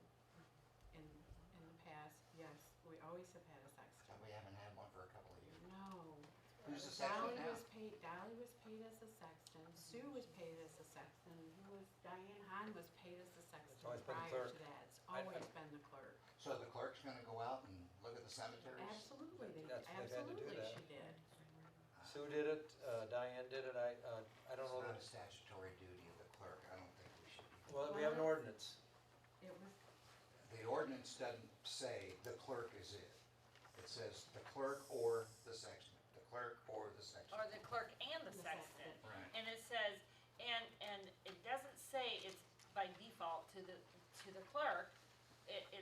about But either three way, I have entities. to It, check. it talks about clerk and sexton and the township board. And it is a non-statutory duty, and it's up to the board to decide how that's gonna be taken. I am not taking responsibility for what other boards did in the past. There was circumstances there that they decided that was best for the township. And I think we as a board should decide what is best for the township at this time with the cemeteries. And we are growing, there's a need there to have some, maybe more oversight. Really, I've been out there, I've taken pictures, I've looked around. I haven't talked to Doug, I wanted to talk to you about that too, about what you've noticed as well. But I think by taking applications, it's a good step forward to get people that may be interested in that. It pays $700 a year. I mean, it's not a big deal, but it is a big deal to have someone's eyes on there that's reporting to us quarterly, that's making recommendations of what we need to do. Doug, you've got your hands full with 100 million things. And this would help manage the cemeteries in a more personal level, where we're getting more input into it. And I think that advertising for a sexton is a good idea. We'll find out if there's any interest in the community for it. If there isn't any community, right, and if there isn't any interest in the community, we'll have to develop Plan B, and we'll decide that at the time. But let's see if there is The someone. community runs on Well, I think volunteers. first of all, I think we have to figure out what exactly the sexton is gonna do, because there's a wide range of duties that Oh, I can tell you he that. has to do. What would you like to hear? Let's see, treasurer deposits fund from lot sales. Clerk keeps cemetery records, sells cemetery plots. Sexton supervises cemetery operations, manages cemetery budget, recommends adjustment to fee schedule, sells cemetery plots in conjunction with the clerk, assists families with selection of cemetery plots, coordinates with funeral directors to schedule burials, coordinates with the health department as necessary, directs proper marking of grave sites, directs opening and closing of graves, arrangement for placement of headstones, maintains records, blah, blah, blah, blah, blah, blah. 5 of those in conjunction with the clerk, manages groundkeeping, maintains cemetery infrastructure, building fences, drives, trains employees, volunteers, and others in maintenance as required, coordinates community involvement in the cemeteries, communicates with the Board of Trustees, not less quarterly is what I'd like to see. Where did they find that MTA? No, that's off our ordinance. So, Some of Yeah. it's off our ordinance. Right, and MTA both, communicates with the public regarding the cemetery. So, I mean, it's just a win-win for us. Let's just see And who's we interested. advertise, and if we don't like what we see, we just continue on. But We come up I with- wanna get back to what I've said so many times before. This isn't 2010 anymore. This isn't 2005. We're not Mayberry RFD anymore. We've grown. And I don't like what I see on the south part of the cemetery. And that has nothing to do with our clerk or our former clerk. It's just things have changed. And we gotta change along with it. And, we're an aging community. You gotta remember that. And I just wanna make sure that the families of the deceased and these veterans' families are taken care of. And I just think it's an improvement if we get different eyes on and see what's out there and who's willing to help. You might be surprised what they'll do for us. I see your, was that, And here's the ad. no, the ad. And you can change that any way you want. I mean, you can change it from supervisor to clerk, whatever you want to do. That's basically patterned after that basically was patterned after the same advertisement we ran for the clerk. All I did was change the name from clerk to sexton. Those cemeteries are on here twice, under clerk and under. It's just a straw man. I mean, that can all be changed. But what I was trying to show, Mike, is that a sexton does, quite a bit, and could do quite a bit for us. We used to have a sexton. Do you remember Paul Jacobs? He was a sexton for quite a few years now. Yep. Roger's brother, but he's been gone how many years? I'm not shying away from, because I'm really wary of when I find myself, this is the way we've always done things. Yeah, that's what I'm worried about. I'm, And we don't have to do anything. I understand. So we will, because let me see the other list there. Thanks, Don.